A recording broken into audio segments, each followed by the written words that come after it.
Vaig al camp per la independència, fa molt de boig aquesta sala, us he de dir, no sé si la competició esperàveu ser tanta gent avui aquí, però la veritat és que sent un acte d'aquest tipus aquesta setmana a la gent de l'assemblea de gent de Valls del Camp per la Independència fa molta il·lusió poder tenir el centre cultural tan ple com avui.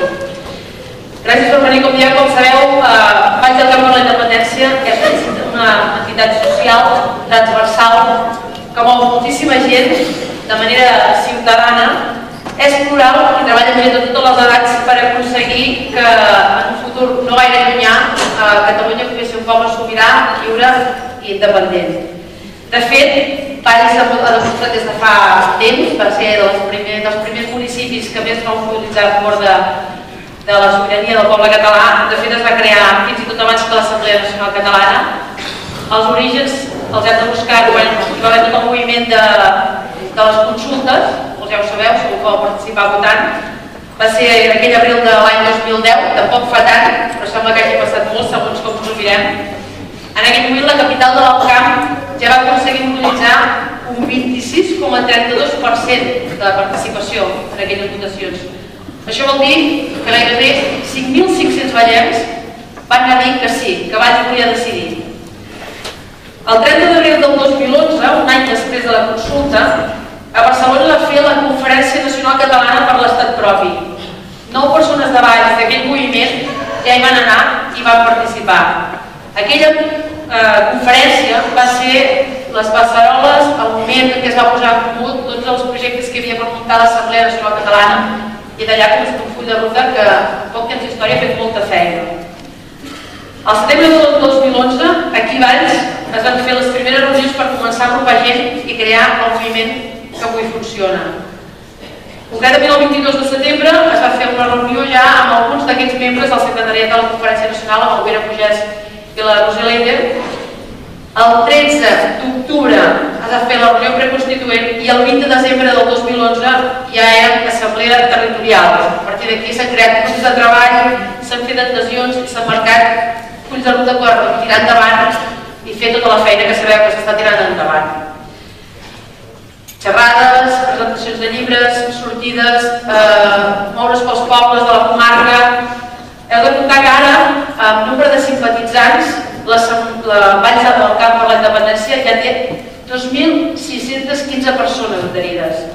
Suposo que venint cap aquí, els que sou de Valls, ja ho sabeu, els que no, potser també ho viviu al vostre poble, es van moltíssimes estelades.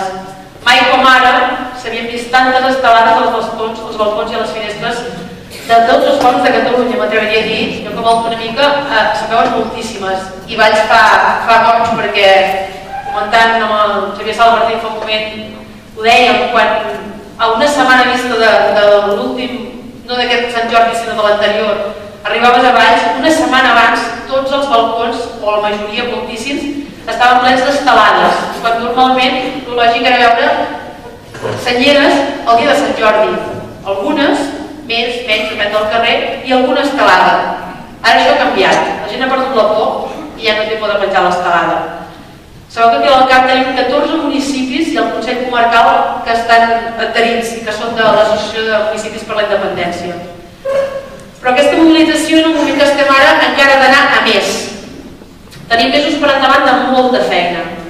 Seran molt durs, ens ho posarà molt difícil, només cal llegir els diaris, sentir les tertúlies de ràdio, mirar la televisió i ja ho veieu cada dia. Però d'aquí a pocs mesos tenim moments molt decisius que han de comptar amb la participació ciutadana de veritat si volem que això continuï endavant.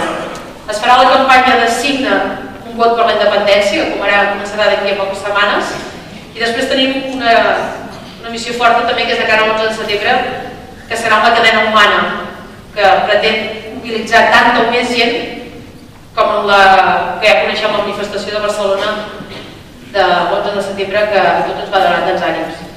Si us sembla, veiem un vídeo per recordar aquests moments, per veure una mica l'esperit que ens mou i continuem d'aquí un moment.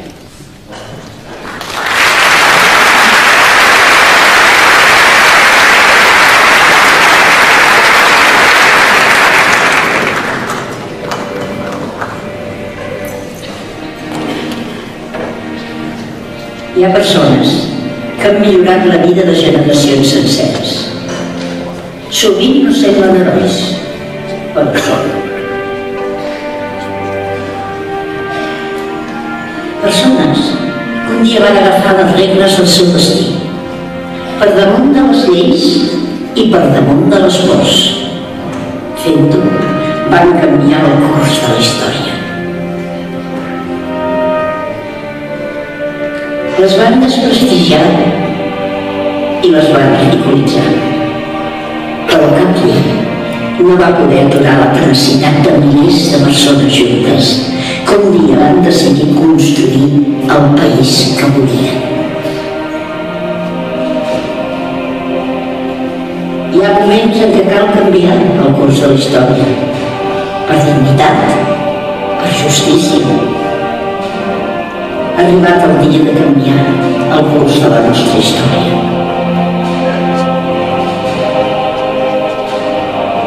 Els catalans també podem construir un país millor, més just, pròsper i lliure.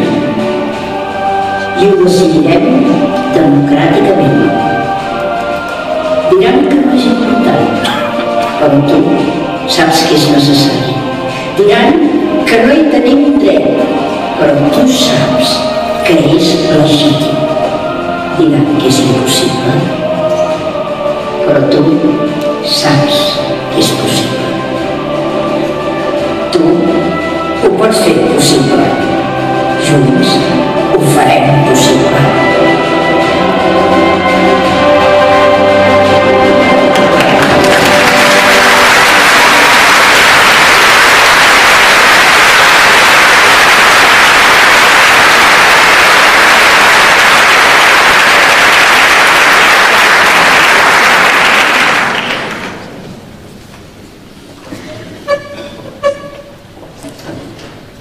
Bé, avui ja sabeu per què sou aquí, perquè tenim un gran economista, una persona, un català proamericà, de moment, fins que li puguem donar un passaport, que és el Xavier Sala Martín. Segurament cal poques presentacions, perquè tots el coneixeu per mitjans de comunicació, per les ràdios, per les tertúlies, segons molts passareu, per les americanes també.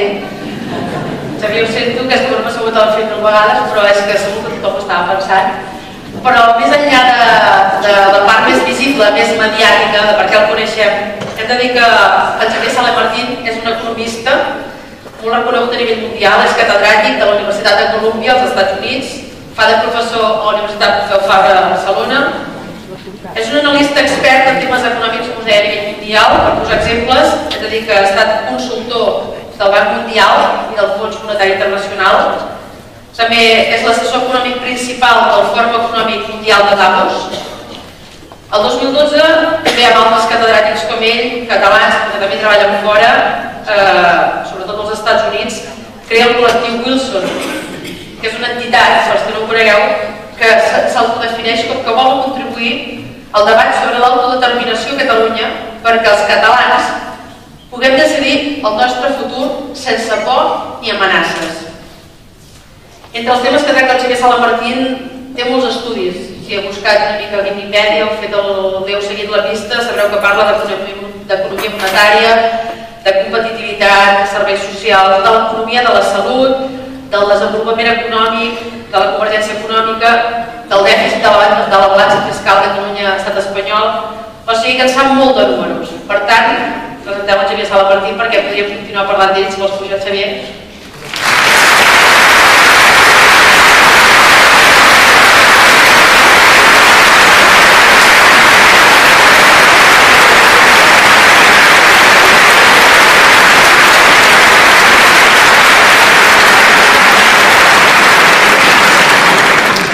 El Xavier, com que és una persona acostumada a fer xerrades i coneix molt bé el tema, però els economistes o la gent de ciències o diguem que són més acadèmics sabeu molt i el que heu de fer és traduir coneixements per la gent que no es coneixen tant.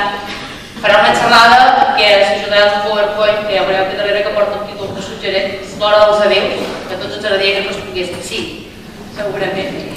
I doncs ho farà amb dret. Jo només us vull dir, Xavier, que aquí a baix i a l'alt camp, una mica ja veurem com està la sala, durant molt de temps l'Agència de com dèiem, hi ha un diari local, que és el Vallès, temps ha estat fent una enquesta per preguntar-li què ens volia de cara a la sobirania i la independència. I la gent ens ha respost moltes coses, per diferències econòmiques, polítiques, sentimentals, culturals, lingüístiques, legals, religioses, moltes coses. Però sobretot el que deia la gent era per dignitat. Segons la Carme Forcadell, a més, Valls és el bressol d'una de les manifestacions culturals més significatives de Catalunya, com són els castells. Per tant, avui volem saber què creus tu que té aquest país per tirar endavant i voler ser independent i com veus tu el moment en què estem de sobiranista, si realment dic que aquesta és l'hora dels greus. Moltes gràcies per la invitació. Ja fa uns quants dies, malauradament no he pogut venir fins avui, però estic content que al final haguem pogut trobar una manera de venir. Moltes gràcies per la presentació tan maca i generosa. I em sembla que va ser el Groucho Marx que un dia, després d'una presentació igualment generosa i maca, va dir: carai, després d'aquesta presentació tinc unes ganes enormes d'escoltar-me. I això és el que em passa, que tinc ganes de saber què dic. M'agradaria començar la història l'11 de setembre.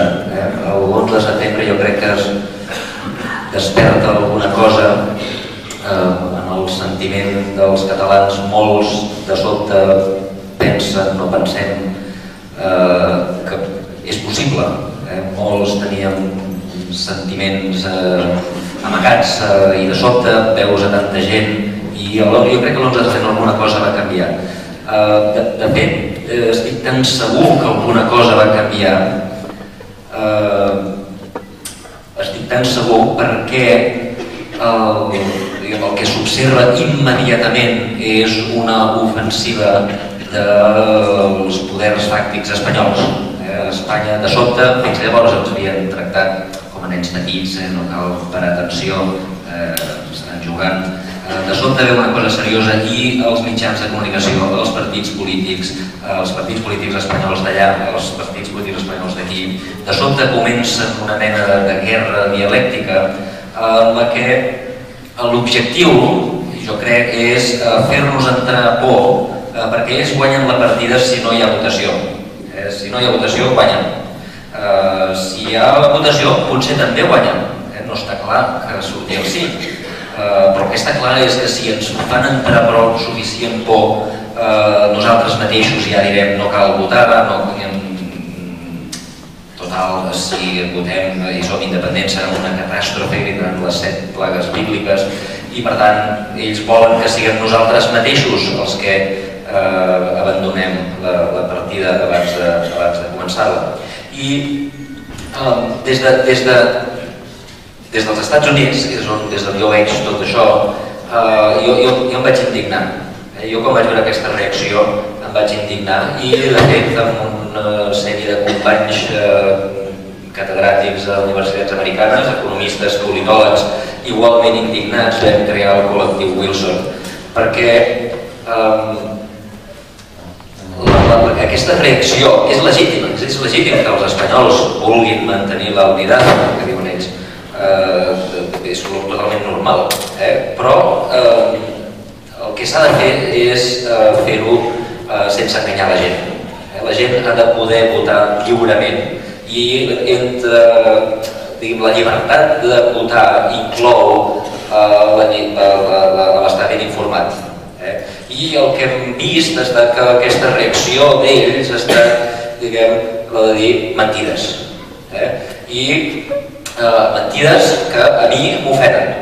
I és per això que jo, que no estava pas ficat en tot aquest procés, jo m'indigno i decideixo començar a analitzar i a divulgar per què el que ens estan dient són mentides. El primer que un s'adona quan analitza les mentides és que n'hi ha de molts tipus.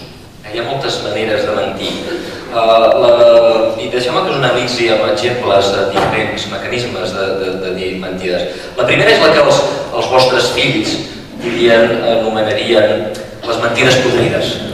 Allò que dius, això és fals i punt. Vull dir, no hi ha cap manera d'agafar això i que sigui veritat.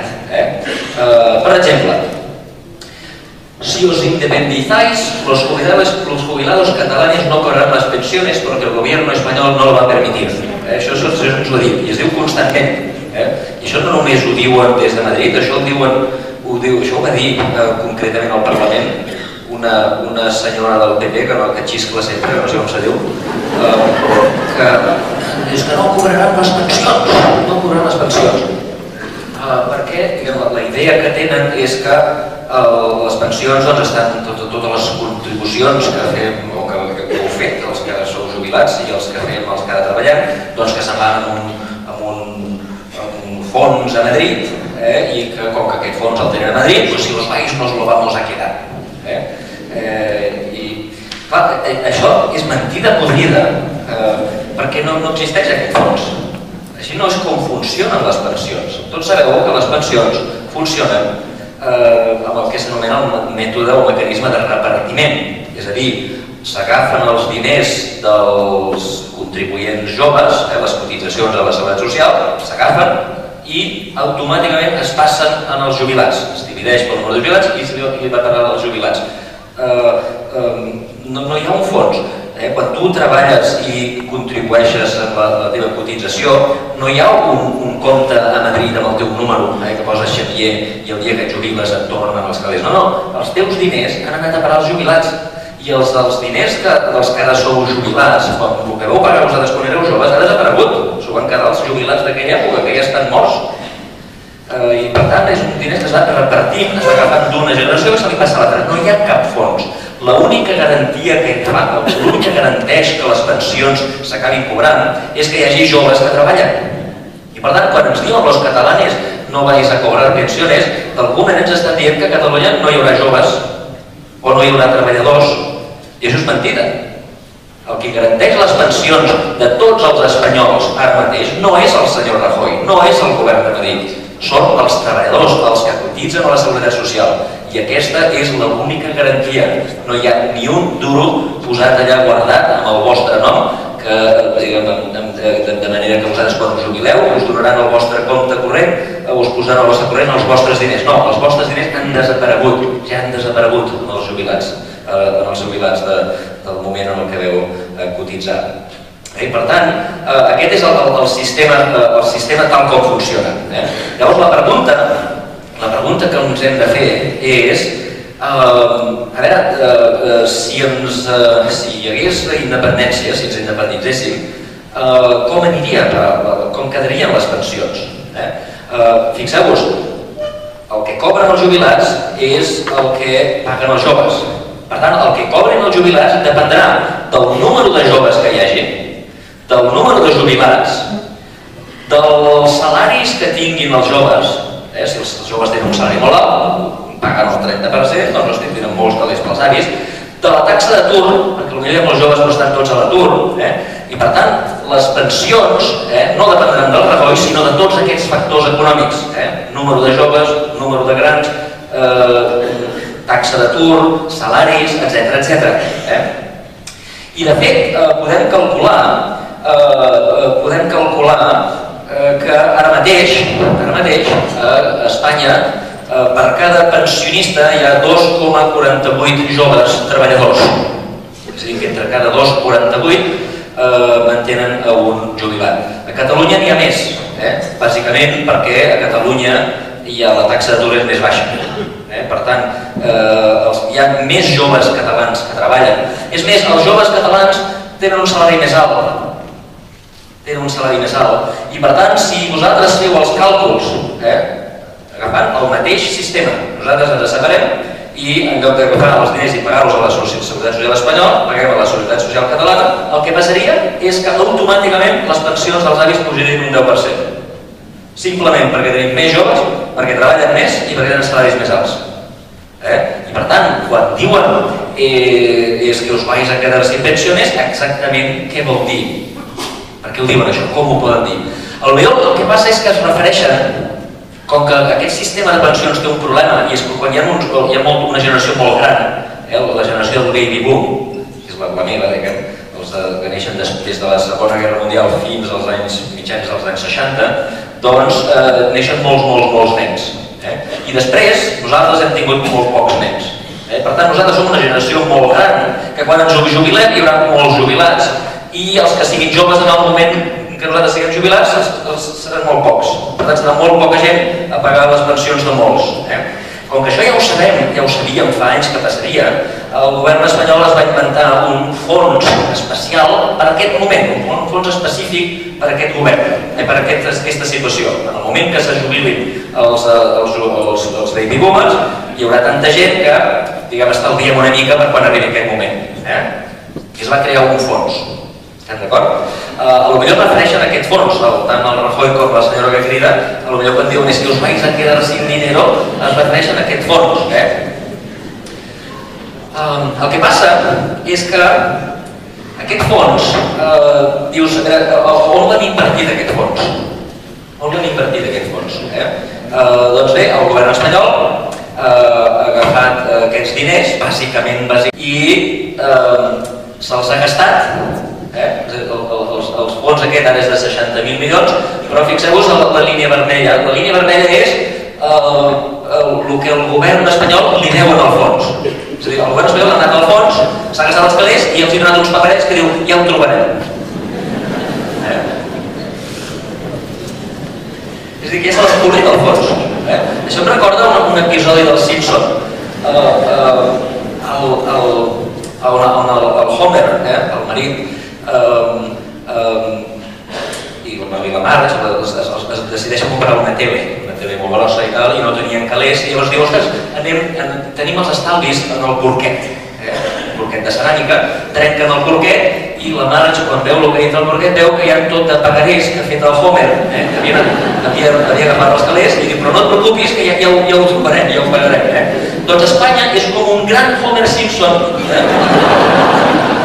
un gran Homer Simpson on tots els calés d'aquests del fons, que insisteixo, no és per pagar les pensions habituals, les pensions es paguen amb els joves, però fins i tot si es referien al fons aquest ja no queda res, ja està l'empolit aquest fons, i per tant, diguem, és mentida podrida. Diguem, el fet que els catalans, els joves catalans, hi hagi molts més joves, cobrin molt més i tinguin salaris més alts, fa que, si mireu les dades de la balança de la seguretat social, és a dir, el que els catalans paguem en cotitzacions de la seguretat social i el que els avis catalans reben en pensions, veureu que és veritat, alguns polítics han assenyalat que en els 2 últims anys hi ha hagut dèficit. Els avis catalans, degut a que els joves hi ha molt atur i no cotitzem suficient, doncs els avis han pagat molt més del que hem aportat. Per tant, hem tingut un dèficit els 2 últims anys. I, de fet, alguns polítics han agafat això dient «Veis com dependéis d'Espanya, os lleváis el dinero d'Espanya». Aquests polítics no han vist la columna d'Espanya. Tu mires la columna d'Espanya i sí que Catalunya té un dèficit de 2.000 milions i de 1.200 milions i 2.000 milions en els 2 últims anys, ells tenen de 23.000 i 28.000 milions, és a dir, 50.000 milions de dèficit de la seguretat social en els 2 últims anys. Si tu mires la història, si tu sumes tots els superàvits i dèficits de Catalunya, de la seguretat social a Catalunya en els últims anys, ens surt que el saldo de Catalunya és de 24.000 milions d'euros. És a dir, els catalans, durant tots aquests anys, si haguéssim estat independents, no només haguéssim pogut pagar les pensions, sinó que hi hauria més de 20.000 euros per avi. Cada avi li podríem donar avui un xec de 20.000 euros i per tant, gran mentida. Això de les pensions és una mentida, una mentida podrida. El segon tipus de mentida, és una mica més sofisticat, és, fer passar falsedats, com si fossin veritats absolutes. Hi ha pobles a Catalunya que diuen fer passar bou per bèstia grossa. Diuen una frase com no es qüestiona, aquesta frase no es qüestiona, i te la diuen com si fos veritat. I no l'hem de demostrar, simplement la diem. Per exemple, país contracorriente. ¿Cuántas veces hemos intentado eso? ¿Ahora queréis la independencia? ¿Pero qué no veis que vais contracorriente? En un mundo globalizado cada vez tenemos que estar más juntos. Esto de separarse va contracorriente. Que sí, ho heu sentit, això? Y eso es una veritat absoluta, En un mundo globalizado vamos juntos. Tenemos que ir más juntos y los países se unen. Y vosaltres ara esteu fotent aquí. Bé, això és una veritat que ells suposen com veritat absoluta, però que és una veritat verificable. Podem mirar quants països hi ha al món, quants n'hi havia l'any passat, quants n'hi havia fa 2 anys, quants n'hi havia fa 3 anys. De fet, si mireu el número de països al món des de l'any 1800, veureu que l'any 1800 hi havia 20 països al món. A l'acabar la Guerra Mundial, la Segona Guerra Mundial, hi havia uns 60, i avui n'hi ha uns gairebé 190. El número de països al món ha anat pujant. Òbviament hi ha hagut moments, com aquest últim moment que puja molt, això és la desintegració de la Unió Soviètica, desintegració de Iugoslàvia, però fixeu-vos que cada any, des de la Guerra Mundial, des del 1940, que hi ha una davallada, quan el Hitler comença a envair països i per tant desapareixen països, però a partir de la Guerra Mundial no només puja el número de països, sinó que cada any puja. No hi ha cap any en el qual hi hagi menys països que l'any anterior. Al costat d'aquesta línia veieu en vermell el que podríem anomenar la globalització, que és un índex de les exportacions més les importacions, de la grau d'obertura dels països del món. Fixeu-vos que a mida que puja la globalització, cada vegada hi ha més països. Cada any hi ha més. Per tant, les dades són contràries a la visió aquesta de que vais contra corriente. No, la corriente diu que cada vegada hi ha més països i els països no surten de sota l'aigua. Que no? La quantitat d'àrea per sobre del nivell del mar més o menys és constant. Per tant, si hi ha més països vol dir que s'independitzen. Sí o no? No hi ha més. Són països que s'agafen la independència. Per tant, qui va contra corriente és el qui diu que hem de mantenir-nos junts. El que està de moda és separar-se.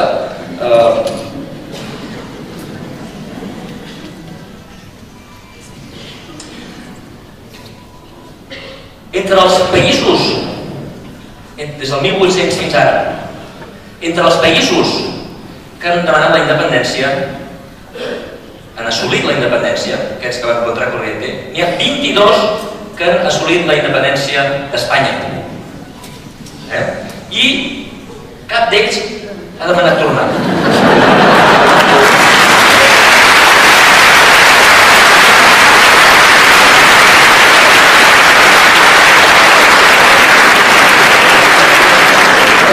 Això és important perquè, clar, si assumir la independència representa una catàstrofe tan gran, les 7 plagues bíbliques cauen sobre el país que s'independitza d'Espanya, com és que aquests 22 països no han demanat tornar? Cap ni un. I tot això té un sentit, de fet. Tot això té un sentit. El fet que cada vegada, a mida que ens anem globalitzant, cada vegada hi hagi més països, té tot el sentit del món. Perquè els països, hi ha dues forces que s'han de pesar, s'han de qualificar a l'hora de decidir si vols ser independent o no. Per una banda, a tu t'interessa formar part d'un país gran, perquè hi ha coses que beneficien si ets gran. Per exemple, tenim un exèrcit. Si l'exèrcit el dividim entre molta gent, doncs ens toca pagar molt poc cada un. Les ambaixades, mateix, quan més gent siguem a pagar, menys calés ens tocarà per cada un. I és eficiència econòmica tenir un país gran perquè hi ha aquests costos fixos. Una altra cosa els mercats. Si tens un mercat molt gran, si tens un país molt gran, com els Estats Units, doncs escolta'm, estar dins dels Estats Units és bo perquè el mercat és gran. Però per altra banda, quan un país és molt gran, hi ha molta gent heterogènia, gent que no s'entén, i això ho veiem, per exemple, amb la llengua, no? Escolta'm, el que volen ells no és el mateix que volem nosaltres, no és que ells siguin millors ni pitjors, simplement volem coses diferents, i per tant, si hem de fer la mateixa política per tots, doncs ens barallarem. I com que la gent és heterogènia, doncs és millor tenir països petits. I llavors, clar, per una banda vols tenir un país gran, per l'altra banda vols tenir un país petit. I d'aquí, diguem, surt quin hauria de ser el tamany, la mida òptima dels països. Fixeu-vos que a mida que els països van globalitzant, estem desenvolupant institucions que fan que la bellesa de ser gran desapareixi. Al segle XIX, tenir un país gran perquè tenies un mercat gran era important. Però avui dia, en un món globalitzat, el mercat no és el teu país, el mercat és el món. I per això formes part de la Unió Europea. O sigui, el mercat d'Holanda no és Holanda, és tot el món. I l'exèrcit d'Holanda no és l'exèrcit holandès, és el de l'OTAN. I tots els països petits i grossos tenen un exèrcit comú que és l'OTAN. I totes les grans decisions internacionals, el terrorisme internacional, la lluita contra el canvi climàtic, tot això ja ho fem a nivell internacional, amb institucions internacionals. Per tant, el benefici de ser gran desapareix. En canvi, el benefici de ser petit segueix sent el mateix. L'heterogeneïtat segueix sent el mateix. És a dir, Espanya ja no et dona, ja no t'aporta res, diguem, en el sentit que ets gros. Espanya és massa grossa per solucionar els problemes petits. Per exemple, per problema de les llengües, però en canvi és massa petita per solucionar els problemes grans. Tu tens un problema de seguretat, de canvi climàtic, de terrorisme internacional, Espanya no serveix de res, necessites anar a l'OTAN i a les institucions internacionals. I per tant, els estats-nació tal com eren al segle XIX ja no són útils. I és per això que estem veient que constantment cada vegada hi ha més països, perquè els beneficis de formar part d'un estat gran desapareixen. És a dir, tot el que estem vist, tot el que hem seguit, té tot el sentit del món. No és una casualitat que cada vegada hi hagi més països. Per tant, qui va contracorrent no som nosaltres, sinó que són ells. Tercer tipus de mentides. Tercer tipus de mentides és, diguem, fer passar incerteses per certeses. Diguem, hi ha coses a la vida, i a l'economia molt sovint, i en aquest procés també, que són incertes, però ells fan afirmacions donant una seguretat que no tenen. La frase més coneguda en aquesta categoria de mentides és: os quedaréis fuera de Europa. Pero no fuera de Europa, no. Durante 3 generaciones. Y saben que serán exactamente 3. No 2 generaciones o 4, no, 3 generaciones fuera de Europa. I això és el que més por ens fa a tots. Ui, és que ens quedarem fora d'Europa. I cada vegada que hi ha algun europeu que se li passa pel cap dir que això és una tonteria, sempre li posen una pressió brutal dels ambaixadors i dels espanyols de tot el món, que gairebé sempre l'obliguen a canviar d'opinió. Surt la Viviane Reding i fa unes declaracions i en cap d'una setmana la senyora ha de canviar d'opinió de la pressió brutal que tenen, perquè per ell és molt important poder-nos dir que ens quedarem fora d'Europa. Ens quedareu fora d'Europa. Jo, deixeu-me que us digui que això jo no m'ho crec. Crec que és absolutament impossible que ens quedem fora d'Europa. Crec que aquesta frase no està ben definida. Perquè som europeus, no som Sèrbia, que està demanant entrar a Europa. Som europeus, ja som europeus. I per tant, d'alguna manera ens estan dient que ens trauran la nacionalitat. Sou europeus, deixareu de ser europeus. I quan algú els pregunti als europeus exactament per què els heu castigat amb aquests catalans, els europeus hauran de dir: és que van tenir els nassos de votar. Vosaltres creieu que els europeus, la cuna de democràcia del món, que volem anar donant exemple a tothom del que és una democràcia i del que és llibertat, ens castigaran perquè hem tingut els nassos de votar? Ens faran fora perquè hem tingut els nassos de votar? Deixaran que Espanya exerceixi el dret a veto, perquè per entrar en Europa se necessita unanimitat, Z geminada. I sí.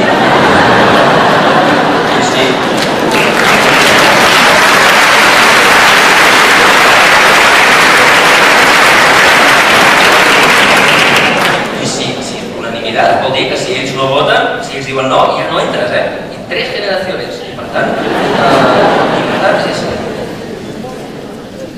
deixant de banda que jo no em crec que els europeus facin això, deixeu-me que em pregunti, i exactament què voleu dir amb Europa? Què vols dir que dir amb Europa? Suposo que ells refereixen a la Unió Europea, perquè clar, Europa és una cosa molt complicada. Fixeu, aquí hi ha un mapa d'Europa. Una cosa és la Unió Europea, l'altra cosa és l'Eurozona, l'altra cosa és l'àrea econòmica europea, l'altra és la zona del Tractat de Lliure Comerç, l'altra és el Consell d'Europa, la Unió Duanera, el Tractat de Schengen, la gent que no està a Europa però que se li permet imprimir euros. És a dir, Europa és molt complicada. I, de fet, la meitat d'aquestes coses no ens interessen. Imaginem per un moment que realment ens fan fora de la Unió Europea. Ens fan fora de la Unió Europea. És a dir, no tindrem un comissari que ens representi. Ara el comissari que ens representa es diu Joaquín Almunia. Segur que se sentiu representats. Doncs deixarem d'anar-hi un senyor que es diu Joaquín Almunia que ens representi a Europa. Això ho perdrem. Però el que ens interessa a Europa no és tenir un comissari a la Comissió Europea, no? A algú li interessa la més mínim a la Comissió Europea? El que volem d'Europa és lliure comerç. Volem que els nostres empresaris puguin vendre a Europa sense haver de passar fronteres, com estan fent ara. Volem que hi hagi llibertat de moviments de persones. No volem anar a ensenyar el passaport cada vegada que passem la frontera. Volem segurament utilitzar l'euro, tot i que cada vegada està menys clar que això de l'euro sigui una bona idea, vist el que està passant a Grècia i a Xipre i a Portugal i a Irlanda i a Itàlia i a França i a Espanya.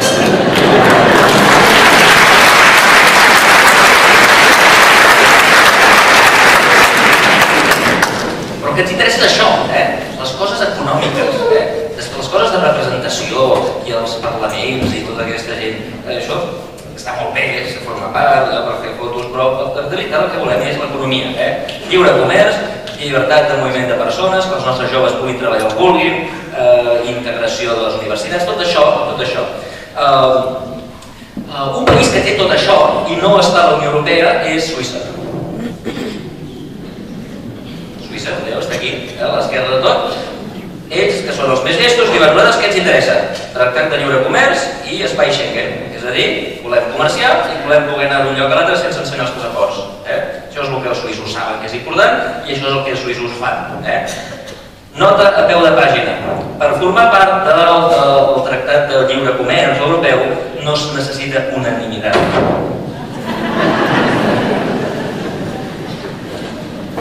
Per tant, no et poden vetar això. És a dir, si et fessin fora, que dubto que es podien fer fora, però si ens fessin fora d'allò, podríem fer l'altre i ells no podrien fer res. No podrien fer res. Necessiten majoria qualificada per tenir un tractat bilateral de lliure comerç com té Suïssa. I escolta, ja m'agradaria ser Suïssa, que per cert Suïssa té exactament la mateixa àrea que Catalunya, 40.000 metres quadrats i 7 milions de ciutadans. Quilòmetres quadrats i 7 milions de ciutadans. Per tant, les mines són més o menys les nostres. El tema de Schengen és una mica més complicat. Però és complicat perquè és un acord que és multilateral, per tant no és bilateral, es necessita la unanimitat. Però clar, aquí és on els espanyols tenen un problema greu. Els espanyols, no nosaltres, però els espanyols tenen un problema greu, que es diu la Constitució. És aquest llibre gros que treuen sempre per fora del camp. Doncs els espanyols tenen un problema. L'article 11 de la Constitució diu que als espanyols no se'ls pot prendre mai la nacionalitat. Un cop ets espanyol per sempre i no el pots fer fora. Aleshores, clar, tornem a l'espai Schengen. Ara imaginem que nosaltres votem i diem marxem. Aquí els espanyols tenen un problema esquizofrènic gros. Fixeu-vos. Ells diuen, no podeu marxar perquè no lo reconeix la Constitució. Per tant, no us reconeixem. Nosaltres com si no hagués passat res. No us reconeixem. No, però si no os reconeixem, nosaltres seguim a Europa. No, os vamos a vetar. com podeu vetar si no estem fora d'Europa, si som part d'Espanya? Vosaltres no ens reconeixeu. És a dir, si ells ens volen vetar, el primer que han de fer és reconèixer-nos. Si no ens volen vetar. És més, t'han de reconèixer primer i després t'han de fer fora. Però t'han de fer fora d'Espanya. Vinga, los passaportes, cap aquí tots. Ja m'agradarà veure a la senyora Catxiscla retornant el passaport.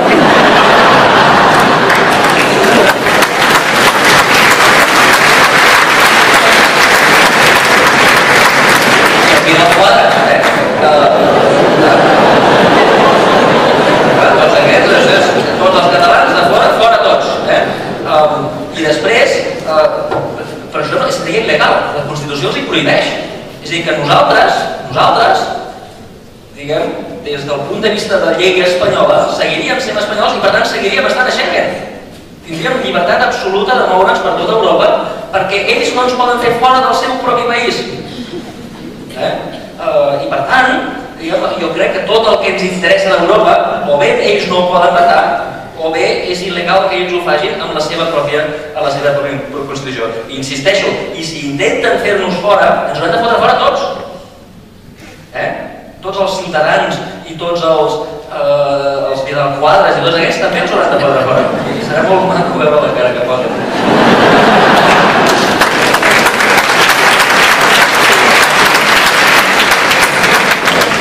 Però tot això no ho veurem. Tot això no ho veurem. Per què? Perquè totes aquestes amenaces, totes aquestes mentides no són creïbles. Us farem fora d'Europa.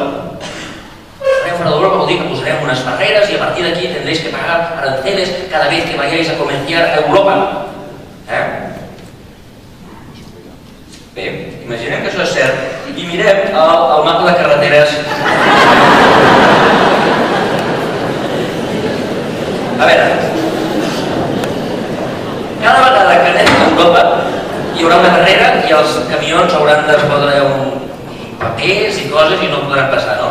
Sí, i això passarà, òbviament, a la frontera francesa, però també passarà a la frontera d'Espanya, no? Qui es quedarà aïllat d'Europa? Clar, ells diuen... Ells ja ho saben, això, ja ho saben, I, per tant, volen fer el corredor mediterrani pel mig,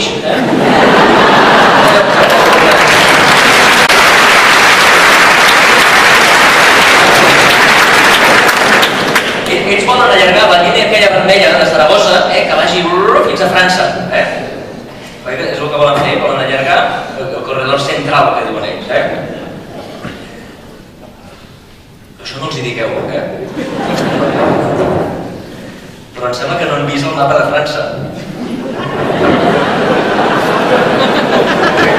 Un cop arriben als Pirineus,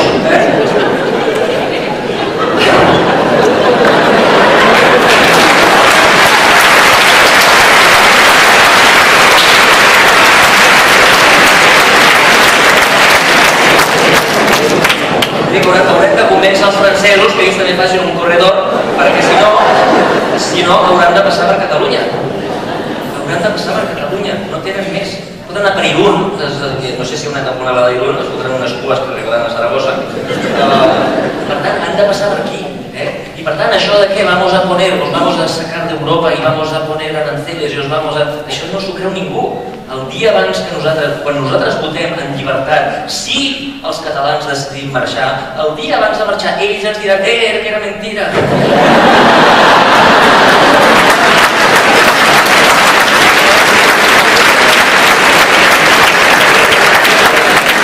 Però la cosa no s'acaba aquí.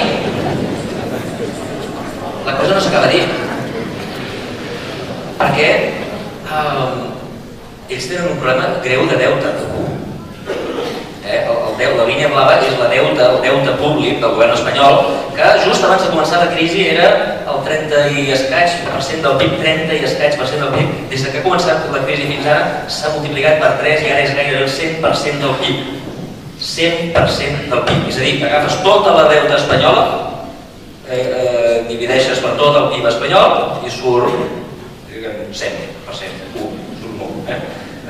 Bàsicament les dues són d'un bilió de dòlars, $1 milió de milions de dòlars, perdona, d'euros.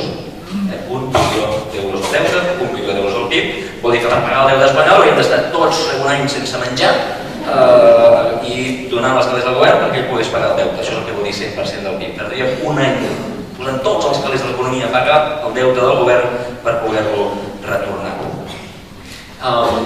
Si nosaltres marxem, heu de saber que el deute aquest, el deute són uns paperets que posa que qui ha rebut els calés en tornarà els calés d'aquí 5 anys o d'aquí 10 anys i el principal i a sobre donarà uns interessos, uns paperets. En aquests paperets posa Reino de España. El Reino de España pagarà 1.000 euros d'aquí 5 anys amb el senyor que tingui aquest paperet. Estem d'acord? El Reino de España. Si nosaltres marxem, el Reino d'Espanya són ells. Però clar, si nosaltres ens aportem el PIB, si nosaltres marxem el PIB, nosaltres podem ser el 18,4%, gairebé el 20% del PIB. Si nosaltres estaríem el 20% del PIB, però el deute segueix sent el mateix, el seu PIB per càpita, el seu deute per unitat de PIB ja no és 100% del PIB, ja no és 1, és 25%. 125%. Això ja no es pot pagar. Aquí tenen un problema greu. I per tant, el dia abans de marxar ens diran, oye, ¿por qué no os lleváis una parte de la deuda? No, es que los españoles somos todos. ¿Ah, sí? Bueno, el Reino d'Espanya. Si ho sou vosaltres que us heu endeutat. Oh, però és que això va ser per poder passar calés. Ah, sí? Doncs escolta'm, si voleu, negociem amistosament. Vosaltres no boicotegeu Europa, vosaltres no feu boicots de caves, vosaltres no feu el tonto i nosaltres responsablement us ajudem. Si no, aquí us quedeu amb el vostre mapa de carreteres i aquí us quedeu amb el vostre deute. I per tant,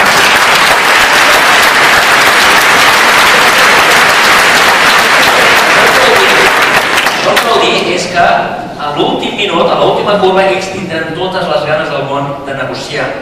No ens deixem enganyar ni intimidar per tot el que estan dient ara de que us vais a quedar fuera. No nos vamos a quedar fuera, perquè no es necessita unanimitat per les coses importants i perquè ells no els interessarà. A l'últim minut vindran i negociaran. Això és el que els economistes anomenem la teoria dels jocs. Al final ells vindran i negociaran perquè no els interessa estar a males. L'última cosa d'Europa és l'euro. Us farem fora de l'euro. Vist el que està passant, és una gran idea que fotin fora de l'euro. Però és que no poden fer fora de l'euro. L'euro és important per dues coses. Primera, perquè fem servir monedes. Si no tinguéssim euro, doncs aquí hauríem de fer la nostra pròpia moneda, que segurament es diria el patufet. Doncs nosaltres faríem servir patufets i ells farien euros i, escolta'm, i hauríem d'imprimir patufets i tindríem el Banc Central de Catalunya, que tenim una màquina de fer patufets. I potser això és una bona idea, tenir la pròpia moneda en aquests moments que es requereix una devaluació potser no seria una mala idea, però no passarà. No passarà. Per què? Per fer servir euros no has de demanar permís a ningú. Andorra no està a l'euro. Algú ha anat a Andorra alguna vegada? Quina moneda fan servir a Andorra? A l'euro. Quina moneda fan servir al Vaticà? A l'euro. Hi ha països que fan servir euro, hi ha països que fan servir dòlars. Equador fa servir dòlars i no han demanat mai permís per fer servir dòlars. Tu pots fer el que vulguis a l'hora de comerciar. Per tant, la moneda que tu fas servir no depèn de si el govern d'Espanya et fa fora de l'euro o no et fa fora de l'euro. Però segona, l'euro és important perquè hi ha el Banc Central Europeu, que és el que fa euros, que té la maquineta de fer euros, i el que dona crèdits als bancs. Les lleis del Banc Central Europeu ara mateix permeten que qualsevol banc que està dins de la Unió Europea pugui demanar crèdits al Banc Central Europeu. I això és molt important, que els bancs tinguin accés a crèdit del Banc Central Europeu. Però fixeu-vos bé què he dit i com ho he dit. Qualsevol banc que estigui a la Unió Europea té accés a crèdit al Banc Central Europeu. És a dir, si ens fessin fora de la Unió Europea, si ens posessin fora de l'euro, si ens fessin fora, que no poden, però si ho fessin, només que la Caixa tingui una sucursal a Astúries, una sucursal a Astúries o a París, a qualsevol país de la zona euro, automàticament la Caixa, el Banc Sabadell o qualsevol banc de Catalunya tindria accés al Banc Central Europeu. De la mateixa manera que el Citibank, que és un banc nord-americà, té accés al Banc Central Europeu perquè té oficines a Barcelona. De la mateixa manera, només caldria tenir una oficina a fora de Catalunya perquè el problema de l'accés al crèdit del Banc Central Europeu se solucionés. Per tant, tota aquesta amenaça de que us anem fora de l'euro, fora del Banc Central Europeu, fora de la Unió Europea, fora, tot això no és creïble. Per tant, és una mentida. Quart tipus de mentida. Manipulacions de teories econòmiques. Això ja és una cosa que els economistes veiem i que potser la gent que no és experta en economia veu, però que es manifesta en una frase que segurament també heu sentit moltes vegades, que és: si os separáis el comercio con España caerá un 70% y el PIB un 19%. S'entén això? Ells boicotejaran o no boicotejaran, que no diuen els boicotearemos, els boicots no funcionen. El boicot del cava va funcionar 15 dies i quan tots eren molt nacionalistes espanyols, aquí nada de cava català, xampany francès, i quan els van passar la factura es van cagar.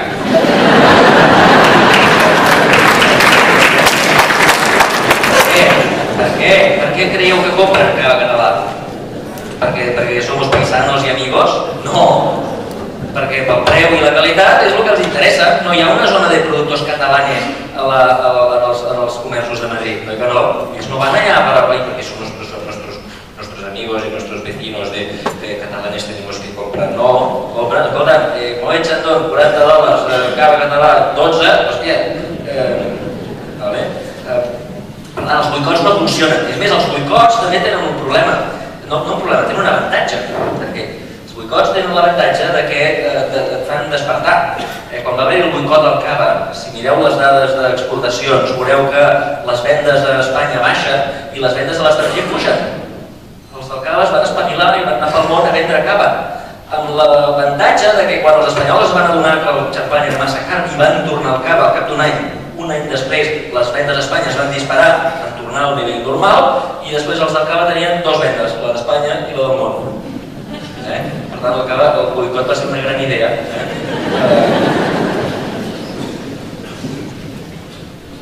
Però ells no ho diuen pel boicot.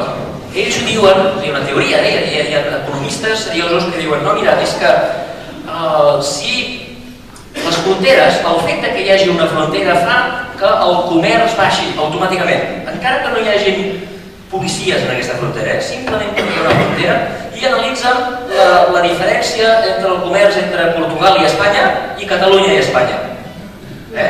Portugal, ara mateix, no hi ha, com que som part d'Europa, a Portugal no hi ha arancels, no hi ha policies, simplement atravessen la frontera amb el camió, no passa res, igual que passa a Catalunya.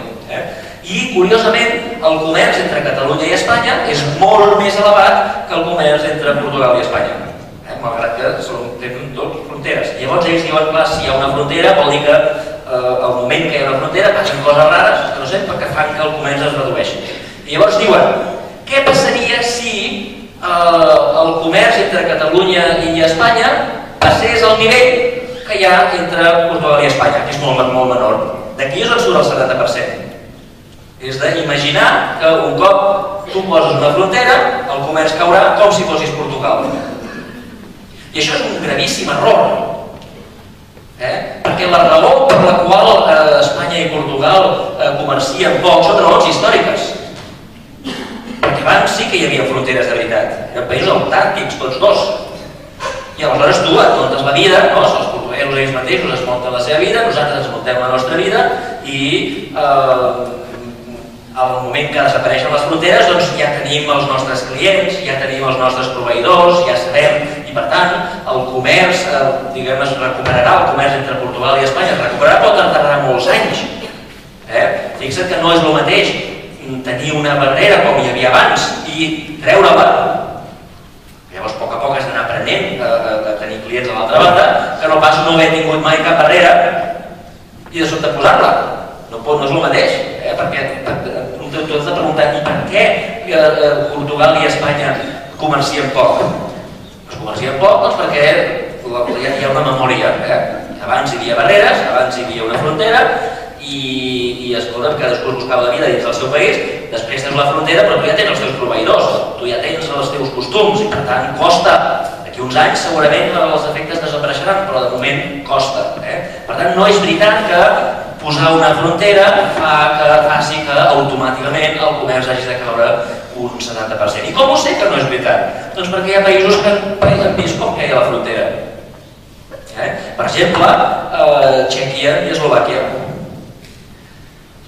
Txèquia i Eslovàquia eren un país fins a l'any 93. L'any 93 van passar a ser dos països independents. Aquest exemple, diguem, de Txèquia i Eslovàquia és un exemple una mica especial, perquè a més de tirar les fronteres a terra, aquests senyors canvien radicalment el sistema econòmic. Ells venien d'un sistema comunista i de sobte passen a tenir un sistema de mercat.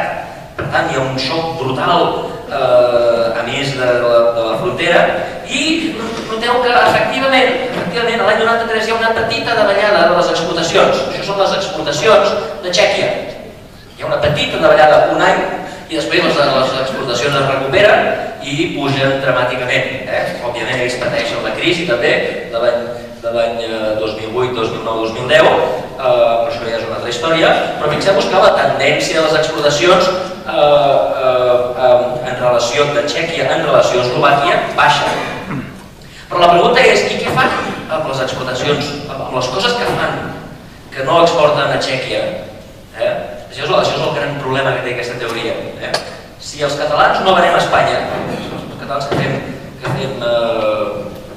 seients o fem pisos, què fem amb els pisos que no venem a Espanya? Els mengem? Els tirem a les escombraries? O ens girem i els intentem vendre fora? El normal és que els nostres empresaris no ho tirin tot a les escombraries, sinó que ho intentin vendre fora.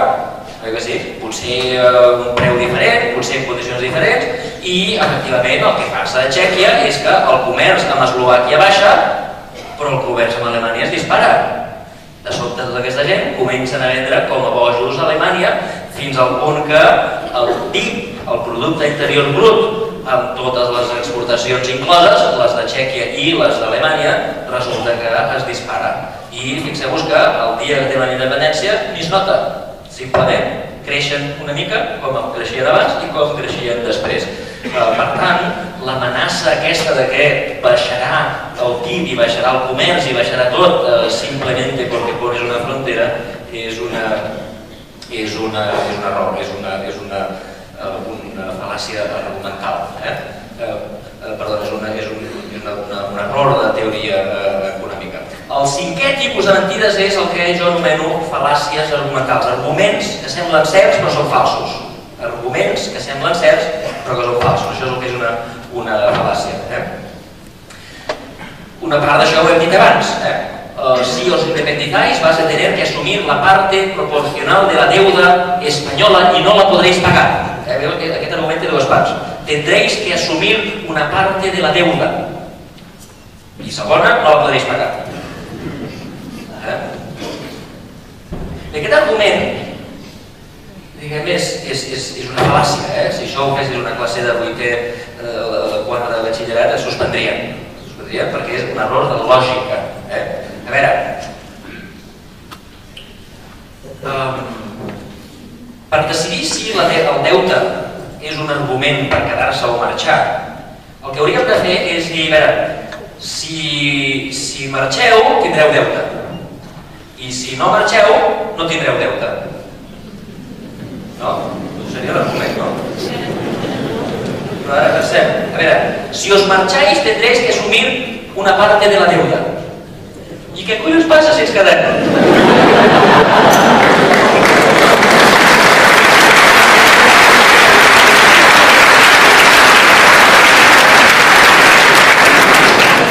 El que sí sabem segur és que si ens quedem la pagarem. No sabem segur. Si marxem, com ja he dit abans, si marxem, potser no, perquè la deuda posa Reino d'Espanya.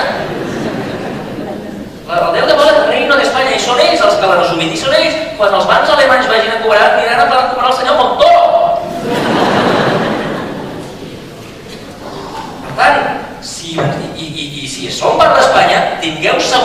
Montoro ve i ens passarà la factura a nosaltres. Una part proporcional al nostre PIB, als nostres impostos, a la nostra població, no sé com ho podrà, però que pagarem segur. Ara, si marxem, en els pitjors dels casos estarem igual. Si os marcháis, assumiremos la deuda. Thank you very much. I no la podréis pagar. Aquesta és la segona part, No la podréis pagar. I hem vist abans que ells sí que la podran pagar si marxem. Però nosaltres què ens passaria si? Bé, el nostre deute és, ara mateix, el deute de Catalunya és un 25% del PIB. 25% del PIB. Si negociem amb ells i nosaltres ens quedem una part del nostre deute, una part del seu deute, la part proporcional, llavors la pregunta és proporcional a què? Proporcional al PIB, ens quedem una proporció del PIB, que és el 18% del deute total, ens quedem una part de la població, proporcional a la població, el 16% del deute total, no ho sabem, això s'haurà de negociar. Ja us he dit, el dia que hi hagi la votació, si surt sí, aleshores ells vindran corrents a negociar. I una de les coses que hem de negociar és aquestes. Nosaltres ens hem de negar rotundament, no, la deuta és vostra. Si voleu negociar, negocieu, però d'entrada la deuta és vostra. No d'entrada nosaltres tenim el 16%, no, tenim 0. I a partir d'aquí negociem.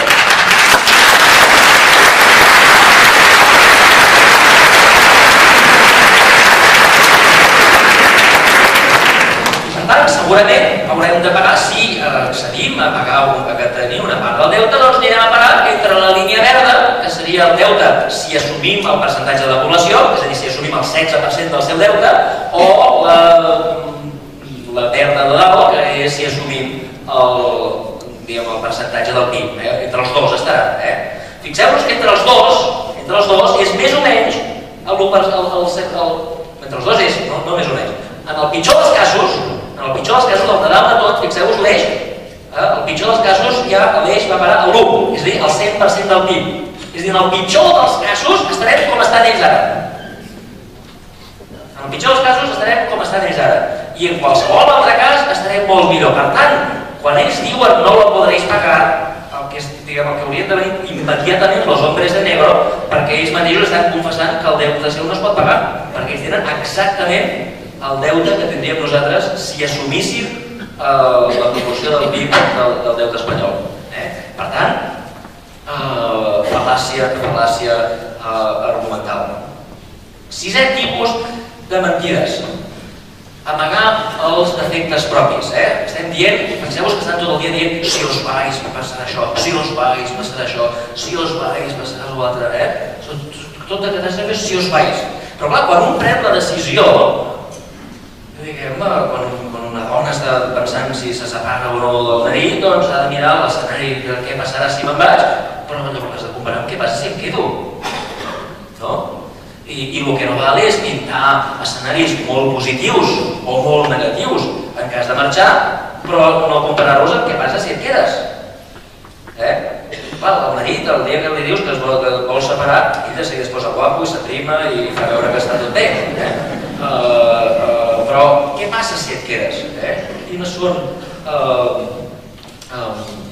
Què passa si et quedes? O dit d'una altra manera, sempre et diuen si us vais, el procés d'independència crea una incertesa tan gran que no ho feu perquè estem en incertesa, les empreses no poden viure amb aquesta incertesa, però clar, comparat quina és la incertesa de quedar-se? Què passa si et quedes?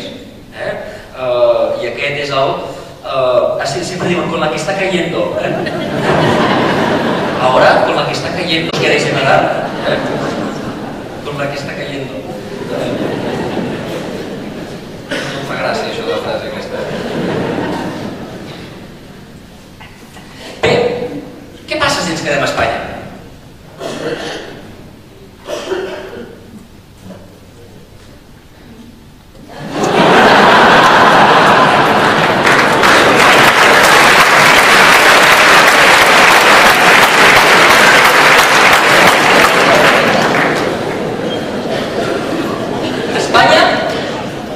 És un país, les institucions del qual estan absolutament desacreditades i deteriorades. L'Espanya que ens ofereixen és l'Espanya on Su Majestat, amb Z geminada, se'n va a caçar elefants al mig d'una crisi quan el 25% de la població està a l'atur. Senyors que han estat 30.000 euros que estan comprant, viatjant a matar elefants. Espanya és un país on hi ha una senyora que es diu Princesa Corina, que ningú sap ben bé què fa, però sabem tots que està amb el rei. Espanya és un país on el gendre del rei està sent perseguit per les autoritats per utilitzar diner públic pagat pels presidents de dues comunitats autònomes, les dues del mateix partit. Espanya és un país on el president del Tribunal Suprem ha hagut de dimitir per corrupció. El president del Tribunal Suprem ha hagut de dimitir per corrupció. Espanya és un país on hi ha una cosa que es diu trama Gürtel, on l'únic que ha estat castigat fins a aquest moment és el jutge. Espanya és un país on el president de l'Associació d'Empresaris, la COE, el Gerardo Díaz,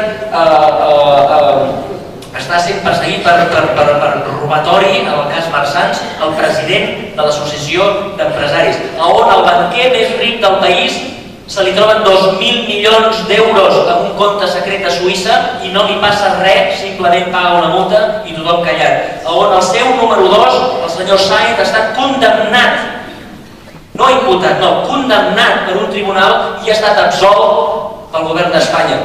Espanya és un país on el Banc Central, Banco de España, l'autoritat que figura que ens ha de protegir els ciutadans, 2 mesos abans de que Bankia sortís a borsa, el Banco de España va fer un stress test i ens va dir que estava bé i 30.000 famílies van comprar accions i s'han arruïnat perquè el supervisor no va fer la seva feina.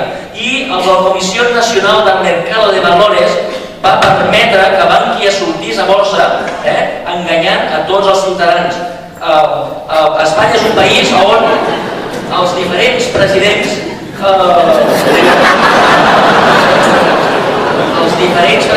ens han mentit sistemàticament, diferents presidents i diferents ministres, uns que deien brotes verdes, els altres que prometien, els altres que fan lleis de català, el senyor Montoro que ens diu exactament el contrari del que volia fer i ens va prometre exactament el contrari, i per tant des del rei fins a la Isabel Pantoja totes les institucions d'aquest país estan absolutament discriminades. Aquest és el país on volen que ens quedem?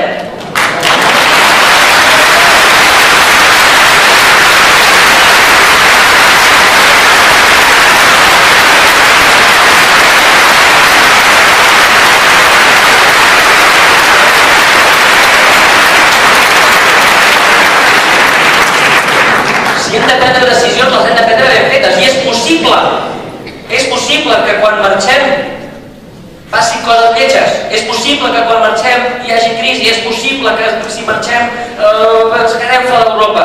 Però, sisplau, comparem-ho amb què passaria si ens quedem. I si ens quedem en aquest país on passen totes aquestes coses. És més, en aquest país, a banda de la deriva del desprestigi institucional a tots els nivells, insisteixo, des del rei fins a la Pantoja, hi ha el que jo anomeno la constitucràcia, que és com una mena d'aiatoles que tenen un llibre màgic i que l'interpreten ells perquè estan en contacte directe amb algú del cel i que fan servir les lleis en contra dels ciutadans.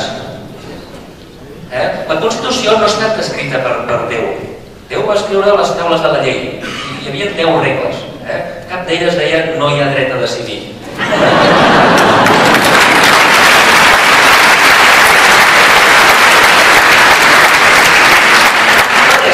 La resta l'ha fet l'home. La Constitució l'ha fet l'home. I quan ens diuen sistemàticament és que la Constitució dice que no, estan mentint. La Constitució no diu que no es pot votar, la Constitució diu que el Parlament de Catalunya no pot convocar un referèndum. La Constitució diu que no pot haver secessió, però la Constitució no diu, per exemple, que ells, si tinguessin voluntat política, podrien fer la següent promesa. Catalunya no pot convocar un referèndum, lo convoco jo, com han fet els anglesos. I jo jo i el Partit Socialista ens comprometem tots dos que si el poble de Catalunya diu majoritàriament que vol marxar, aleshores nosaltres farem una reforma de la Constitució i us ho permetrem. I això no és inconstitucional, prou d'amagar-se darrere la Constitució. Això es pot fer. Per què no es fa? Perquè no hi ha voluntat política, no perquè sigui inconstitucional. El problema no és la Constitució, el problema és que no volen. I com que són uns covards i no saben dir que no poden dir que no volen, s'amaguen darrere la Constitució i dels ayatolás que la interpreten. Però això no és inconstitucional, és falta de voluntat política. I la pregunta que ens hem de fer és: volem estar en un estat que té aquest tipus de constitucràcia i aquesta falta de voluntat política? Estem vivint en un estat recentralitzador, que ningú es pensi que si el referèndum surt que no o no hi ha referèndum, que tornarem als anys d'abans. Si ens quedem en aquest país, tornarem a l'any 75. Ho hem vist i ho hem vist claríssimament amb la llei Wert. Ja s'ha acabat la democràcia, ja s'ha acabat les comunitats autònomes. Tota aquesta llibertat que hem tingut fins ara s'ha acabat, estem tornant enrere. I per tant, quan estem pensant si marxem o ens quedem, hem de pensar si marxem o ens quedem amb aquest estat que s'està anant enrere, no que va endavant. És un estat que no només es recentralitza, sinó que es espanyolitza. Un estat que té un sistema educatiu patològic. I ara no em vull desviar de tema perquè seria una altra conferència parlar del sistema educatiu. Avui dia al món hi ha una revolució en el món de l'educació. Una revolució. S'estan incorporant les tècniques d'internet, les tècniques, els blocs mundials, s'estan fent classes amb 2,5 milions d'estudiants, s'està intentant incorporar en els iPads i en els iPods dels nens tot tipus de jocs que incorporin la cultura. I en aquest país estem decidint si la religió puntua per a la media. I mentrestant, el 56%, avui els nens estan acabant la carrera. Aquesta és l'última setmana de classes. 56% dels nens s'aniran a l'atur. I no estem parlant del fracàs escolar. Estem parlant dels nens que ens han fet cas. Quan a mi el meu pare em deia: si tu estudies i treballes, la vida t'anirà bé, tenia raó. Però jo això no li puc dir a la meva filla. Perquè avui els nens que han estudiat i han treballat, els nens que han tret excel·lents i matrícules d'honor, se'n van a l'atur. I aquest és el sistema educatiu que tenim. I la reforma parla de la media, si la religió cuenta para la media. I les discussions i si el professor ha de tenir tanima o si els nens han de portar bata. Sisplau, aquest és el país que ens ofereixen? Aquest és un sistema que ens ha portat a la insolvència total. Una part és culpa nostra, una part del deute, abans l'hem vist com pujava, es dispara abans de la crisi, però és un país que ens ha portat, el sistema de finançament ens ha portat a la fallida total. La Generalitat no pot demanar prestat perquè el sistema que ens ofereixen ha arruïnat totalment, en part perquè la Generalitat ha gastat més del que calia o del que podia, però en part perquè hi ha molts calés de Catalunya que paguem els catalans que desapareixen. Aquest és un país que inverteix en els últims 30 anys l'11% de les inversions que fa l'Estat, 11% es fan a Catalunya. Catalunya té el 16% de la població i el 18% del PIB, 18,5% del PIB. Un pensaria que més o menys ens tocaria més o menys el 16% de les inversions, 11, any rere any rere any rere any. I això fa que les infraestructures siguin del tercer món. Estem pagant impostos a nivell de Suècia i tenim infraestructures a nivell de Senegal. I això no és bo. I la clau, al centre de tot això, és el sistema de finançament. El dèficit fiscal. Dèficit fiscal, dèficit de la balança fiscal, no és de la Generalitat. No és el dèficit de la Generalitat. El dèficit de la balança fiscal és la diferència entre els impostos que paguen els catalans i els diners que es gasten a Catalunya, una part dels quals van a la Generalitat, però una part dels quals la fa directament el govern espanyol. Estem d'acord? Això és el dèficit fiscal, el dèficit de la balança fiscal. Si mireu el dèficit fiscal, veureu que us diran que hi ha moltes maneres de calcular-ho y que depende de cómo se calcule, pues hay un déficit muy grande o muy pequeño. Mentira. Hi ha dues maneres de calcular-ho, la correcta i la incorrecta. I la correcta s'ha de neutralitzar. Tots hem llegit que si no es neutralitza, no sabem ben bé què vol dir això que es neutralitza. Neutralitza vol dir que el govern d'Espanya, el govern central, s'endeuta. Ara mateix té un deute. I el deute aquest s'ha de pagar. I s'ha de computar, s'ha de dir qui ho pagarà això quan el govern d'Espanya s'endeuta. Per veure quin és el problema de no tenir en compte això, no tenir en compte la neutralització del dèficit, imaginem que el govern d'Espanya demana 100 euros, o de fet 100.000 milions d'euros. 100.000 milions d'euros és exactament el dèficit d'Espanya. Per tant, hi trobem tots els zeros, doncs 100. El govern d'Espanya demana prestar 100. I això no és el que fa, però només per posar un exemple, imagineu que els envia tots cap a Extremadura. I el govern d'Espanya només fa això. El govern d'Espanya només fa això. Clar, si ara calculéssim, la balança fiscal és, diguem, els calés que ha pagat Catalunya i ha rebut Catalunya de tota aquesta operació. Podríem dir, no, Catalunya no ha pagat res. Per tant, pagaments d'impostos catalans, 0. Catalunya no ha cobrat res, s'ha anat tot a Extremadura. Per tant, cobrament 0. 0 menys 0, 0. Podríem dir això, no. El dèficit d'aquesta operació ha representat un dèficit 0 per Catalunya. La balança fiscal catalana no s'ha mogut. Estem d'acord? No hi ha hagut redistribució. No s'han tret diners d'un lloc per portar-lo a l'altre. Però clar, si ho féssim així, passaria, i escolta, els extremenys, la balança d'Extremadura no han pagat res, han rebut 100, per tant, diguem, surten guanyant 100. I clar, això ja d'entrada ja no és econòmic. L'economia, si algú guanya 100, d'on han sortit aquests calés. No pot ser que Extremadura guanyi i els altres ningú hi perdi. L'economia no és manar. Manar és una cosa que ve del cel i que sense fer cap esforç, doncs tothom és ric. Això no és el que ha passat aquí. Aquí el que ha passat és que el govern espanyol ha demanat prestat. Que sí? I per tant ens hem de preguntar, i qui ho pagarà això? Doncs més o menys, com que pagarem més o menys amb IVA i amb IRPF, serà proporcional, el pagament serà proporcional al PIB. Els catalans pagarem el 18%, els madrilenyos el 17%, Andalusia el 13%, Galícia el 5,4%, etc. Tothom anirà pagant una miqueta, fins que sumin 100. Que sí? Això és el que passa, en veritat. Quan el govern demana prestat, al final ho acabarem pagant els ciutadans. I normalment acabarem... I també inclús els ciutadans d'Extremadura, ells també pagaran 1,6, però pagaran.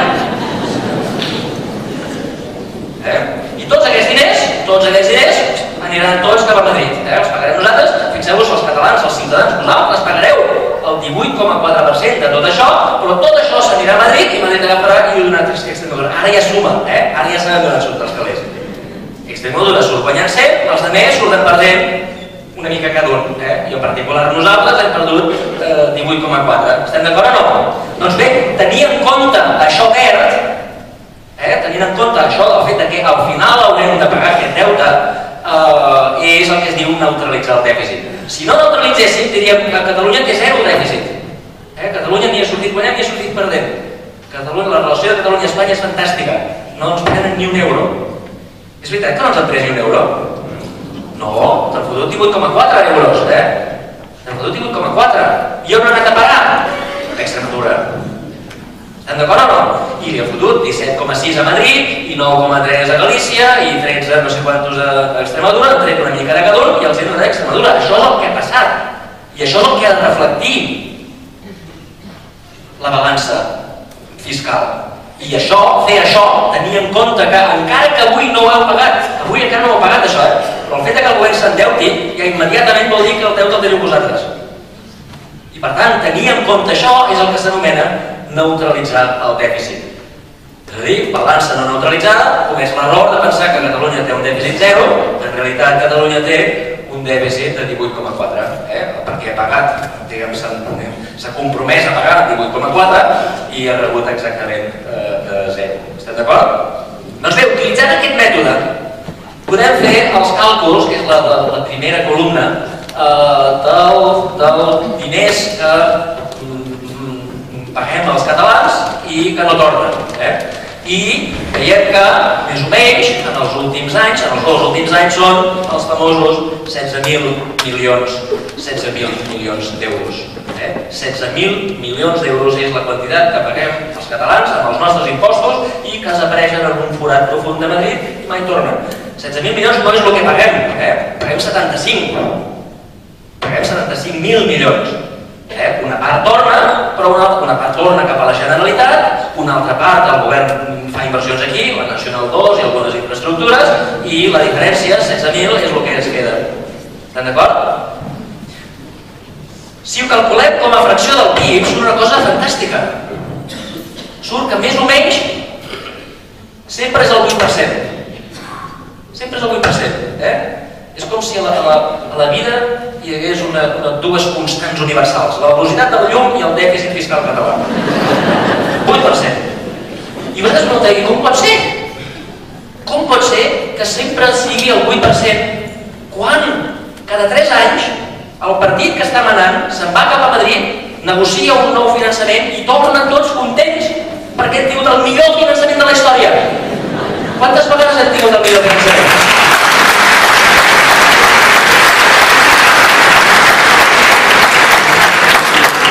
Com pot ser això? Bé, la raó és que el dèficit, insisteixo, és la diferència entre el que els catalans paguen i el que torna a Catalunya, que és el que va a la Generalitat i el que els espanyols inverteixen directament. Estem d'acord? Quan fem un millor finançament, fem un millor finançament de la Generalitat. I quan tornem tots contents, la Generalitat tindrà més calés, molt bé. I els espanyols, que han negociat allò, diuen que tontos. Per què? Perquè és com uns trileros, vosaltres voleu més calés per la Generalitat? Molt bé, més per la Generalitat. Però clar, llavors diuen Rodalies, no invertim en Rodalies. La suma és la mateixa. Però clar, com que ells decideixen l'altre, ells decideixen la suma. Quan els votem els catalans aquest any? 8%? ¿Parece bien 8%? Pues venga, 8%. Si la Generalitat s'aparta més, ho treuen d'allà. Total, la suma sempre és igual. La constant universal. I això són diners que van sortint any rere any. I no hi ha 2 maneres de calcular-ho. I tots aquests diners són diners que si fóssim independents no els apareixerien, perquè això són diners que pagueu vosaltres. Tots aquests diners que paguem, si fóssim independents, deixarien de marxar. I per tant s'ha de posar a la balança. Quan estem pensant volem marxar o no volem marxar, els beneficis de quedar-se i els beneficis de marxar, un dels beneficis de marxar seria això. Tots aquests diners que fins ara s'estan desapareixent, que deixaran desaparèixer. Això és el que s'anomena el dividend fiscal.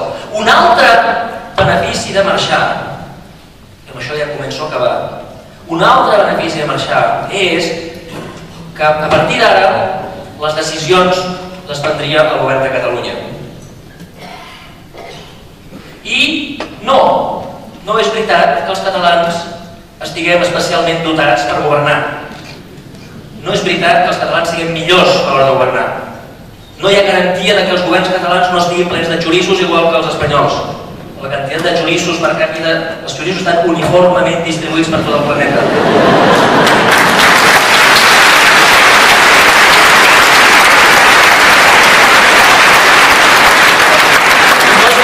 I no és veritat que els governs catalans segur que seran competents en contraposició a incompetents.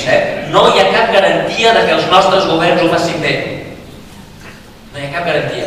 Ara bé, sí que hi ha garantia d'una cosa, i és que almenys no estarien en contra. Potser s'equivocarien, com es poden equivocar els de Madrid, però el que estem segurs és que ara s'estan prenent decisions deliberades per perjudicar-nos, per aturar el procés, perquè estan en un procés de recentralització, perquè no els agraden les autonomies, que estan prenent decisions que ens perjudiquen. I això sol ja faria que l'economia millorés. Per tant, tindríem els diners del dèficit fiscal i tindríem un govern, potser competent, potser incompetent, no ho sé, però segur, almenys, que no estaria en contra. No prendrien decisions deliberades en contra de Catalunya. I per tant, per exemple aquesta.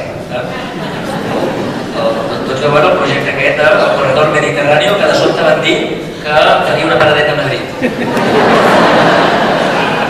Això és una decisió que va en contra. Per exemple, a vosaltres us passaria per sobre. Vosaltres no estaríeu al corredor. Per tant, aquest tipus de decisions, les lleis devolutives que parlàvem abans, la llengua, la sentència constitucional, tot això, com a mínim, no ho tindríem en contra. Insisteixo, perquè el nostre país sigui un país de progrés i ric i les coses vagin bé, és important que tenir un govern que faci les coses bé. I no hi ha cap garantia que el tindrem. Segurament tindrem governs bons i tindrem governs dolents, com passa a Holanda i com passa a Finlàndia. Però com a mínim a Holanda i a Finlàndia no tenen un govern que governa en contra d'ells. I per tant, deixeu-me arribar a la conclusió. És l'hora dels adeus. És l'hora dels adeus. A veure, jo no ho sé. Abans hem esperat, tenim l'esperança que la resposta sigui sí. Jo no ho sé. No ho sé. Hi ha arguments econòmics, hi ha arguments, jo m'he dedicat als econòmics, però no només els econòmics manen.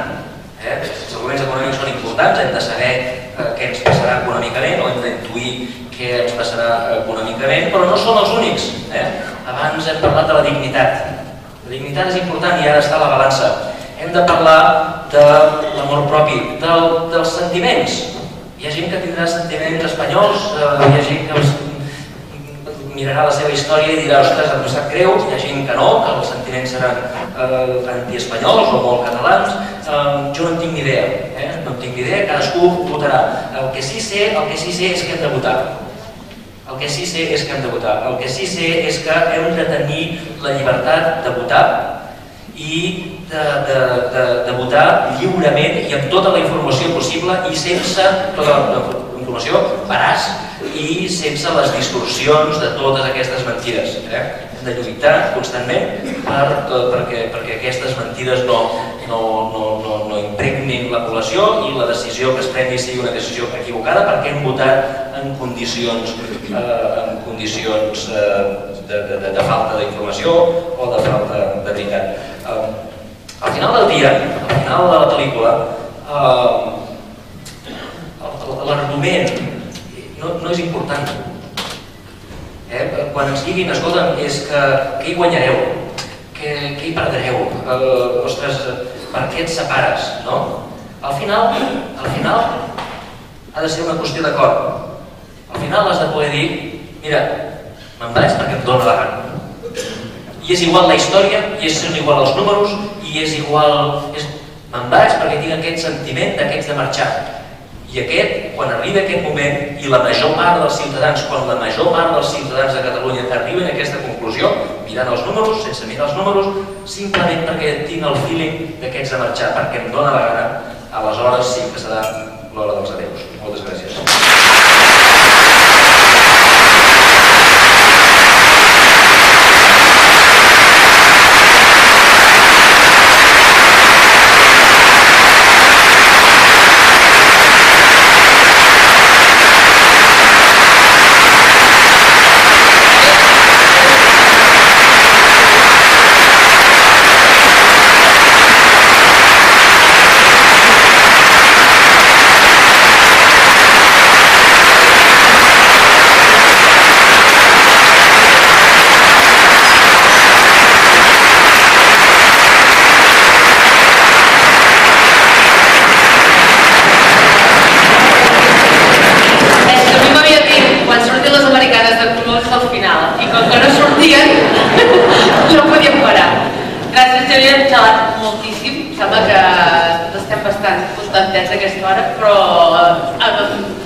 Veient la gent que hi ha aquí, a mi m'agradaria suggerir-vos que no us talleu. Heu vist que el Xavier és una persona molt planera, ens ho explica de manera molt fàcil, per tant, ara serà una estona per si vosaltres teniu algunes preguntes. Com que són 2:15 aproximadament, no ho allarguem molt, ell serà n'ha d'anar, que la gent està molt plena. Si us sembla, invertim mitja horeta, hi haurà micros a banda i banda de la sala, i qualsevol pregunta, atreveu-vos que costa molt de tenir, però només té 2 mesos l'any a Catalunya i fa molt poques xerrades, o sigui que endavant. Mans en l'aire, ens anirem buscant-vos i t'encontreu amb els micròfons. Al principi sempre fa por, però... Comença tu. Començo jo. Doncs mira, a mi me n'han donat una. Per aquí hi havia una? A mi me n'han donat una per internet avui una amiga m'ha preguntat. No podria venir? Pregunta-li a Sala Martín si hem de retirar els diners del banc. Què fem amb la renta? On la paguem? Aquest any. No, ostres, alguna pregunta del públic? Senyor Sala Martín, A veure... vostè ens ha explicat molt bé com les controlades. No sé si es pot aixecar. Aquí, aquest senyor, aquí al mig, sí. Perdoneu, és que... Explicant tot l'assumpte de les pensions. Jo li voldria fer una miqueta de memòria, de història. Quan se va fer el plan de reestructuració, o sigui, el plan de reestructuració, es va publicar una portada en un diari que es deia llavors l'Espanyol, que deia el problema de España es que el 85% de la renta se genera en un territorio que es Cataluña y debemos por todas las necesidades, y eso publicaba el Español a la semana que va a hacer el plan de estabilización. Y tenemos que procurar por todos los sistemas que la riqueza de Cataluña se distribuya para toda España para poder tener un país competitivo. Això era l'any del plan d'estabilització. 59. Després, Franco va voler comprar tancs Leopard. Va mirar la caixa, això era l'any 66 o 67, i no hi havia un puto duro i no li venien enlloc. I va fer una llei en la qual ell es comprometia com a Estat que tots els superàvits de la Seguretat Social que hi havia en aquell moment se'n faria càrrec ell i a canvi es comprometia que quan a la Seguretat Social faltessin calés, jo llavors estava amb altres feines i puc dir que vaig discutir una miqueta això, el senyor que ho portava, i vam arribar a una trista conclusió. Ell me volia convèncer que això era el miracle i jo li vaig dir que s'anava a la bancarrota. En aquell moment va arribar un moment d'emprenyat, era arribat de l'Estat i tot, y em va dir, usted tiene dos soluciones. Una, creerse los números, como yo le digo, y l'altra, largarse al extranjero, porque aquí en este país otra solución no hay. I no era d'un cafè, això.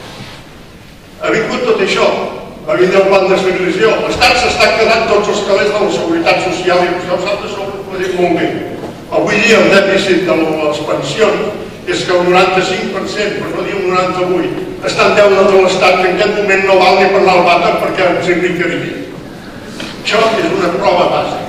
Vostè diu avui hem arribat a un moment en el qual no és possible de què hem de fer el compte de la vella. Avui hem tornat anys enrere, els pobles se deia que les tendes feien el compte de la vella, perquè tots els calés que arribaven els tiraven dins de la caixa i al vespre pagaven les factures i si en sobraven deien guanyat calés.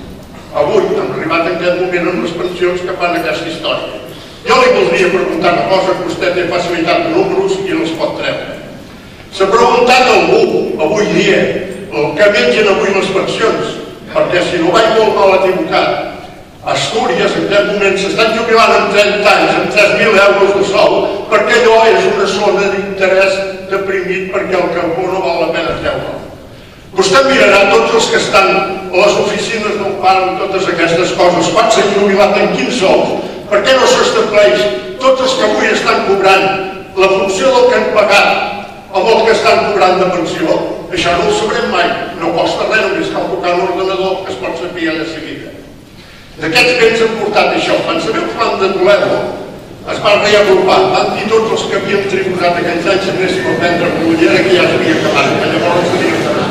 Doncs, si podem avançar, perquè que serà fins a les 10, si no tenen més preguntes. Aquests calés, gràcies, on s'han anat a parar? Dèficit de l'Estat, sembla que més empleat. el que vostè ha dit molt ben dit el que jo abans he dit en plan acudit, que Espanya és un gran porquet del Homer Simpson. És a dir, vostè ens explica correctament que la seguretat social, els diners, els superàvits que hi ha hagut de la seguretat social, el govern els ha substituït per deutes, és a dir, s'han quedat aquells diners i llavors hi posem deute públic, però com vostè ho ha dit molt gràficament, el deute públic espanyol, com he dit, el paper de vàter, no té massa, no és equivalent a diners líquids i per tant jo crec que la descripció que ha fet vostè és totalment correcta. El problema que hi ha a la seguretat social espanyola i el problema que hi ha a totes les seguretats de tots els socials de tots els països del món, dels països occidentals, és que les esperances de vida han pujat molt en relació al que esperàvem i per tant els jubilats viuen molts més anys i per altra banda hi ha hagut una generació, que és la meva, que encara no ja es comença a jubilar, la gent després de la Guerra Mundial ja comencen a arribar als 65 anys i per tant tota aquesta gent, hi haurà moltíssima gent, encara ara no és un problema, els avis d'ara encara no han de patir, però jo quan em jubili tindré un problema greu i això és el que tots els països del món estan intentant ajustar. A Espanya això es diu factor d'estabilitat, que és intentar canviar la manera com es calculen les pensions perquè això deixi de passar, però si no es posen aquests factors d'estabilitat, nosaltres, la meva generació, no cobrarem o cobrarem molt poc. I la pregunta d'on han de pagar els diners, doncs mira, tota la gent que en part que s'han jubilat en el passat i que ara ja no hi són, i tota la gent que ha abusat del sistema, com vostè també mencionava, la quantitat d'empreses que han utilitzat el sistema de pensions per fer reestructuracions laborals de gent que no hauria d'estar cobrant pensions, com les jubilacions anticipades de gent de 50 anys, que n'hi ha hagut a tot arreu i les empreses han aprofitat el sistema per treure's treballadors de sobre i aquí són anat a pagar els calés.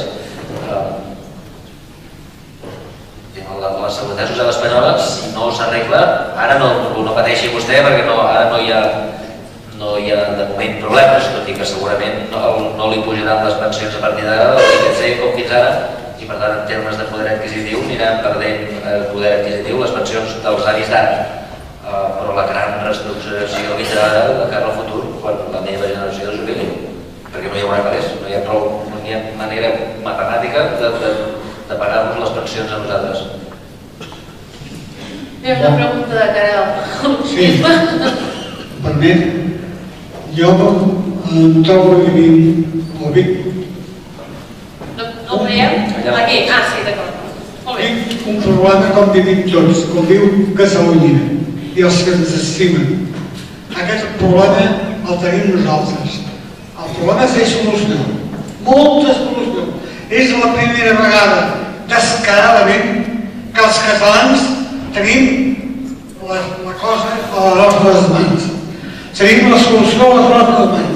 Quan sigui el moment que el molt honorable president ens digui endavant, no ens acollonim, perquè aquesta gent es pensen que es tenen acollonits, perquè no coneixen l'esperit català, l'estimació, el cor, no ens estimen i no ens volen. I hem de demostrar que som seres humans que ens agraden, que ens estimin, que ens alarguin, que ens sentin persones unides amb nosaltres. Nosaltres volem unir-nos amb ells, però ells no ens deixen. Però tenim la solució i molt a prop, abans de poc temps, Catalunya sé que posar-se al costat d'un gran home, d'un honorable president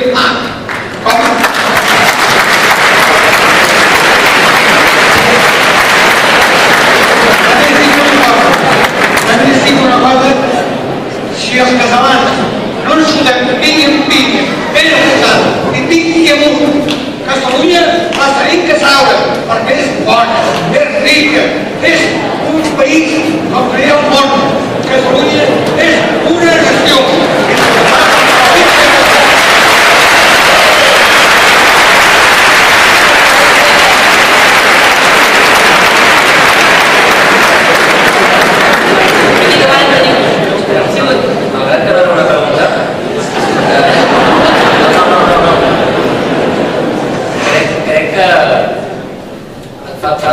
estava al País Basc i allà es miren, ells van sortir escaldats amb el Plan Ibarretxe i es miren el procés català amb molt d'interès.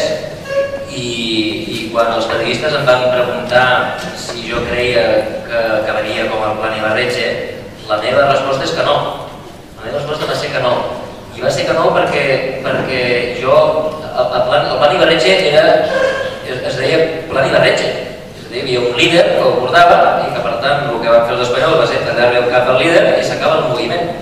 Però a mi em dóna la impressió, això no es diu Plan Mas, a mi el que em dóna la impressió és que a Catalunya en aquests moments el procés està ple de gent com vostè que són els que porten el procés. No hi ha un líder. A mi em dóna la impressió que això és un tsunami, és una onada que és de la gent i que el president Mas el que ha fet ha estat agafar la taula de surf i posar-se a sobre i surfejar.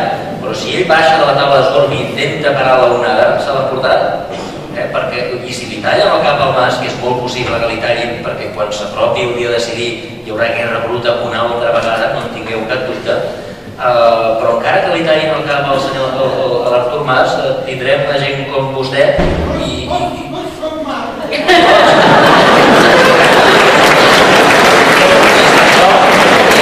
És per això que aquest procés jo crec que tindrà èxit, perquè no és un procés liderat per algú, sinó que és un procés que ve de la gent.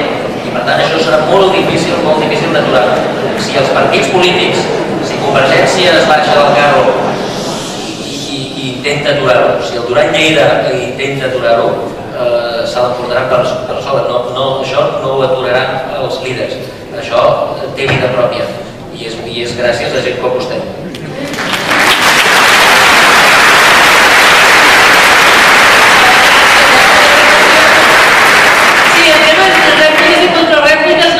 Deixem fer primer el torn de preguntes a la resta de la gent i després, si ens dona temps, continuem. Dues. Va.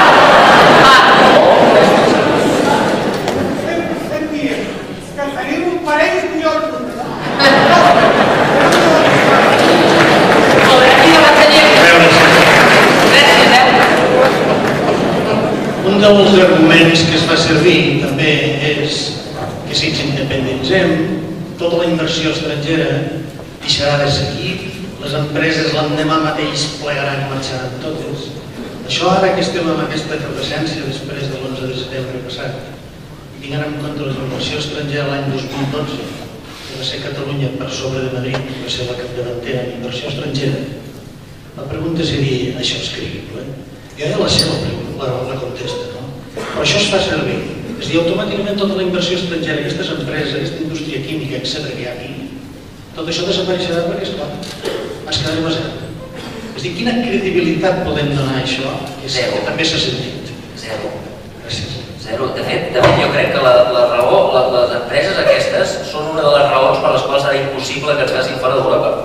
Com els dius tu a les petroquímiques aquestes que s'han gastat 60.000 milions d'euros en inversions, que de sobte han de pagar aranzels per anar a casa seva? Elles mateixes, seran els alemanys mateixos els que posaran pressió en el Rajoy. Hem vist després de la manifestació de l'11 de setembre, que és quan tothom obre els ulls i diu, ostres, igual aquests tios s'han tornat bojos i és qüestió de marxar corrents, hem vist dues grans inversions de multinacionals de l'automòbil que no han marxat, sinó que han vingut. Han vingut, inversions noves. I si busquem realment la raó, les causes que poden fer fora la inversió estrangera, si és el que pot acollonir els inversors estrangers, jo tinc una llista molt llarga. Juan Carlos I, Undergarín, president del Tribunal Suprem, president de la COE, és a dir, tot el que jo he explicat abans, tot aquell desprestigi institucional brutal, això és el que està fent fugir a la inversió estrangera. Quan els alemanys veuen els programes del Jordi Évole, que els veuen, i veuen els AVEs buits, i veuen l'aeroport de Ciutat Real, i el de Castellón, i el de Lleida, etc. Escolta'm, els alemanys surten corrents. I això és el que destrueix la confiança en les inversions. El fet que siguis independent, escolta, Suïssa és independent i la gent inverteix a Suïssa amb una facilitat que no t'ho pots imaginar. Molt bé, tenim un allà al costat. Una pregunta molt ràpida. En relació a les preguntes que ha fet Cameron, que les va fer ahir, que se respectés el procés que hem iniciat a Catalunya, avui el ministre Margallo ha dit que, a banda de les diferències que hi ha entre el procés nostre com el que hi ha al Regne Unit, a més, no és comparable perquè els catalans, en aquest cas, perdríem un 25% de la nostra riquesa. Això ho ha dit dues o tres vegades seguides amb molta contundència. Només volia saber si tu saps aquest 25% en quin estudi, en quin informe, o dona tret avui el ministre Margallo aquest 25% que ens empobriria si fóssim independents. Us heu fixat que sempre que parlem del tema independència sempre surt el Margallo? No, és molt important, perquè sabeu de què és ministre el Margallo? De Asuntos Exteriores. O sigui, que aquí ja veu que nosaltres som part de l'estranger.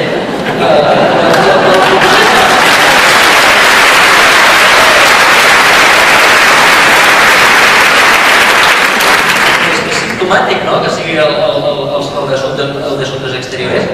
Jo no tinc ni idea d'on treu el número, però sempre que parlen del número, a part que confonen riquesa amb PIB, que són dues coses diferents,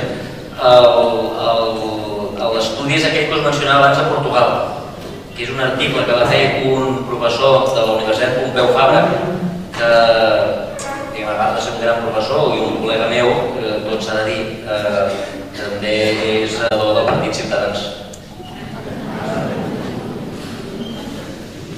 Molt bé, teníem de fer una altra partida ara. La meva pregunta és com veus les empreses o com veus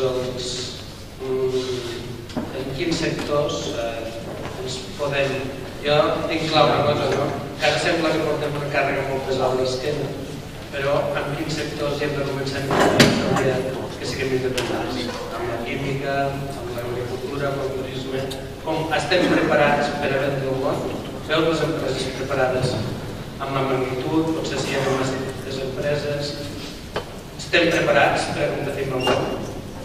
Suposo que sí, perquè jo també tinc clar des de fa molts anys que Espanya no compra Catalunya per ser catalans. Això fa molts anys que no és així. El gènere una mica tonto, no? Comprar una cosa sent més cara per això. Llavors, com ho veus? Quins sectors veus que ens podem fer més grans? No tinc ni idea de quins són els sectors de futur i no crec que haguem de decidir ni dirigir l'economia cap a determinats sectors. Jo crec que el que hem d'intentar, que estem preparats per competir, no hi ha dubte, perquè ja estem competint. O sigui, no és que Espanya ens estigui protegint de la competència, i és més, és bona la competència. O sigui, si tu vols... Tu creus que el Rafa Nadal podria guanyar el que ha guanyat si l'haguessin protegit? Si haguessin dit, no, mira, tu només pots jugar amb nens de Mallorca perquè els espanyols i els francesos i els xinos són massa... no, tu només els mallorquins. Mai hagués sigut el Rafa Nadal. O sigui, l'única cosa que et fa fort és la competència. I el mateix passa en el futbol i en les empreses. Escolta, el que ens fa de força és la competència. I per tant, quan més competència, millor. Però això no és cap novetat, això ja passa. No hi ha cap empresa catalana que estigui vivint el cuento espanyol de dir que el govern et protegeixi. I per tant, estem en una situació fantàstica. El que sí que m'agradaria deixar clar és que la feina del govern, o dels dirigents, o dels líders, o de qui sigui que estiguis pensant ara de dir, escolta'm, quins són els sectors de futur, no és pensar en sectors de futur. Jo no sé quins són els sectors de futur, però sí que sé una cosa, que ells tampoc ho saben. I no ho sap ningú. Si jo t'hagués preguntat ara, fa 10 anys, en un sector específic, per exemple la telefonia mòbil, quina és l'empresa de futur? Fa 10 anys que haguéssiu dit tots. Nokia, però segur que guanya tots anava a Nokia fa 10 anys. Nokia, l'acció de Nokia valia $145 l'acció, ara està 9, han perdut un 97%. I hi havia savis que van comprar C45, tios que analitzen el mercat, que figura que saben, i Nokia ha sigut un desastre. Nokia està a punt de tancar, s'estan venent les patents, estan regalant les milions de patents que han fet perquè ha sigut un desastre. Si jo te preguntés la mateixa pregunta fa 5 anys, què haguéssiu dit tots? BlackBerry. Perquè Nokia no va ser capaç d'adaptar-se al món dels e-mails. Allò que t'enviaven els e-mails com si fossin SMS, això ho va fer BlackBerry, tots ens vam plaçar a BlackBerry en un moment que vam començar a transformar el telèfon en una petita oficina que enviava e-mails. BlackBerry ha passat el mateix, ha perdut el 97% del seu valor i està a punt de tancar. Per què? Doncs perquè no van fer bé la transició cap al món de l'internet. Qui ha fet bé aquesta transició? De moment Apple i Samsung. D'aquí 5 anys ni Apple ni Samsung estaran de tot, no tinguis cap dubte. Qui serà el futur? Què podrem fer amb el mòbil? No tinc ni idea. El que estic segur és que no hi ha cap guru que en tingui ni idea. I per tant, el que ha de fer un govern no és decidir quins sectors, no és predir quins sectors hi apostar. I això als governs els costa molt, Els governs tenen tendència a dir, no, farem un parc tecnològic i enamorar-lo i tal, i farem un parc biomèdic i tal. I escolta, i això és un error. El que has de fer és, sobretot, dotar els teus ciutadans d'un bon sistema educatiu, i estem fracassant en l'intent, permetre que les empreses siguin capaces de competir, crear un entorn en el qual es faciliti el treball de les empreses, i no ho estem fent bastant el contrari, estem posant impediments de tot tipus perquè tot tipus de raons, i per tant el que ha de fer el govern és l'entorn, que l'entorn sigui favorable.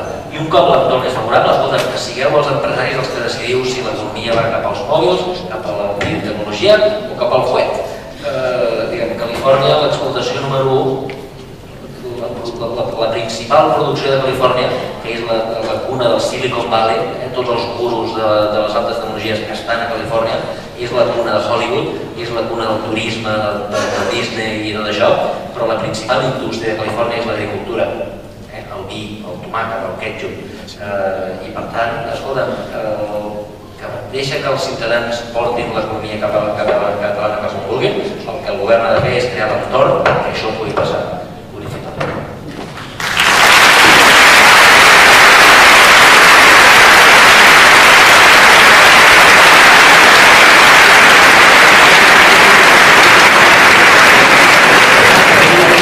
Tenim una allà al davant, en farem una aquí i com que ratllarem les 10, que ja no les farem, d'acord? Sabem que tenim moltes ganes de fer preguntes, però ens fa molt tard. Allà al fons en teníem una. Dues i aquí davant 3. I ho deixarem aquí, d'acord? Gràcies. Hola, Bernat Xavier. He llegit en alguns economistes que diuen que si Catalunya s'independitza, Espanya no se'n surt. Què ens en podries dir d'aquesta qüestió? Això és possible. Això sí que és possible. Insisteixo que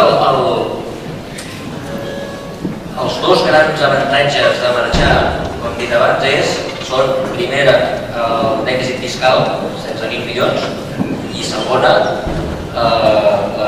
no tenir un govern en contra.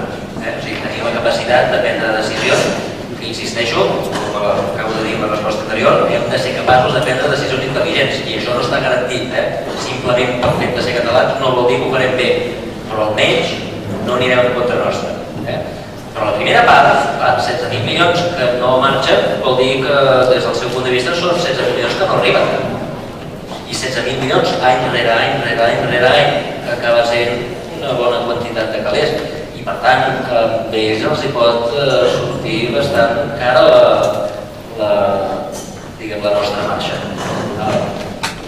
En aquest sentit, jo crec que com a part de la negociació, nosaltres, els catalans, hauríem d'oferir fer un procés de transició amb la desaparició del dèficit. Jo crec que nosaltres hauríem d'oferir els nostres millors amics han de ser els espanyols, i seran els espanyols, de la mateixa manera que els millors amics dels dels americans o els anglesos. Els nostres millors aliats acabaran sent ells. I nosaltres els hem d'oferir la possibilitat de seguir-los ajudant. El dèficit el primer any no serà de 16.000 milions, nosaltres els hi passarem, no 16 però 8.000 milions. I el següent any els hi passarem 7, i després 6, i després 5, i ells a poc s'han d'anar acostumant a viure sense aquest subsidi constant. Però nosaltres no els deixarem tirats, nosaltres els ajudarem. I jo seria partidari de crear un fons d'ajuda als espanyols. No tinc vergonya.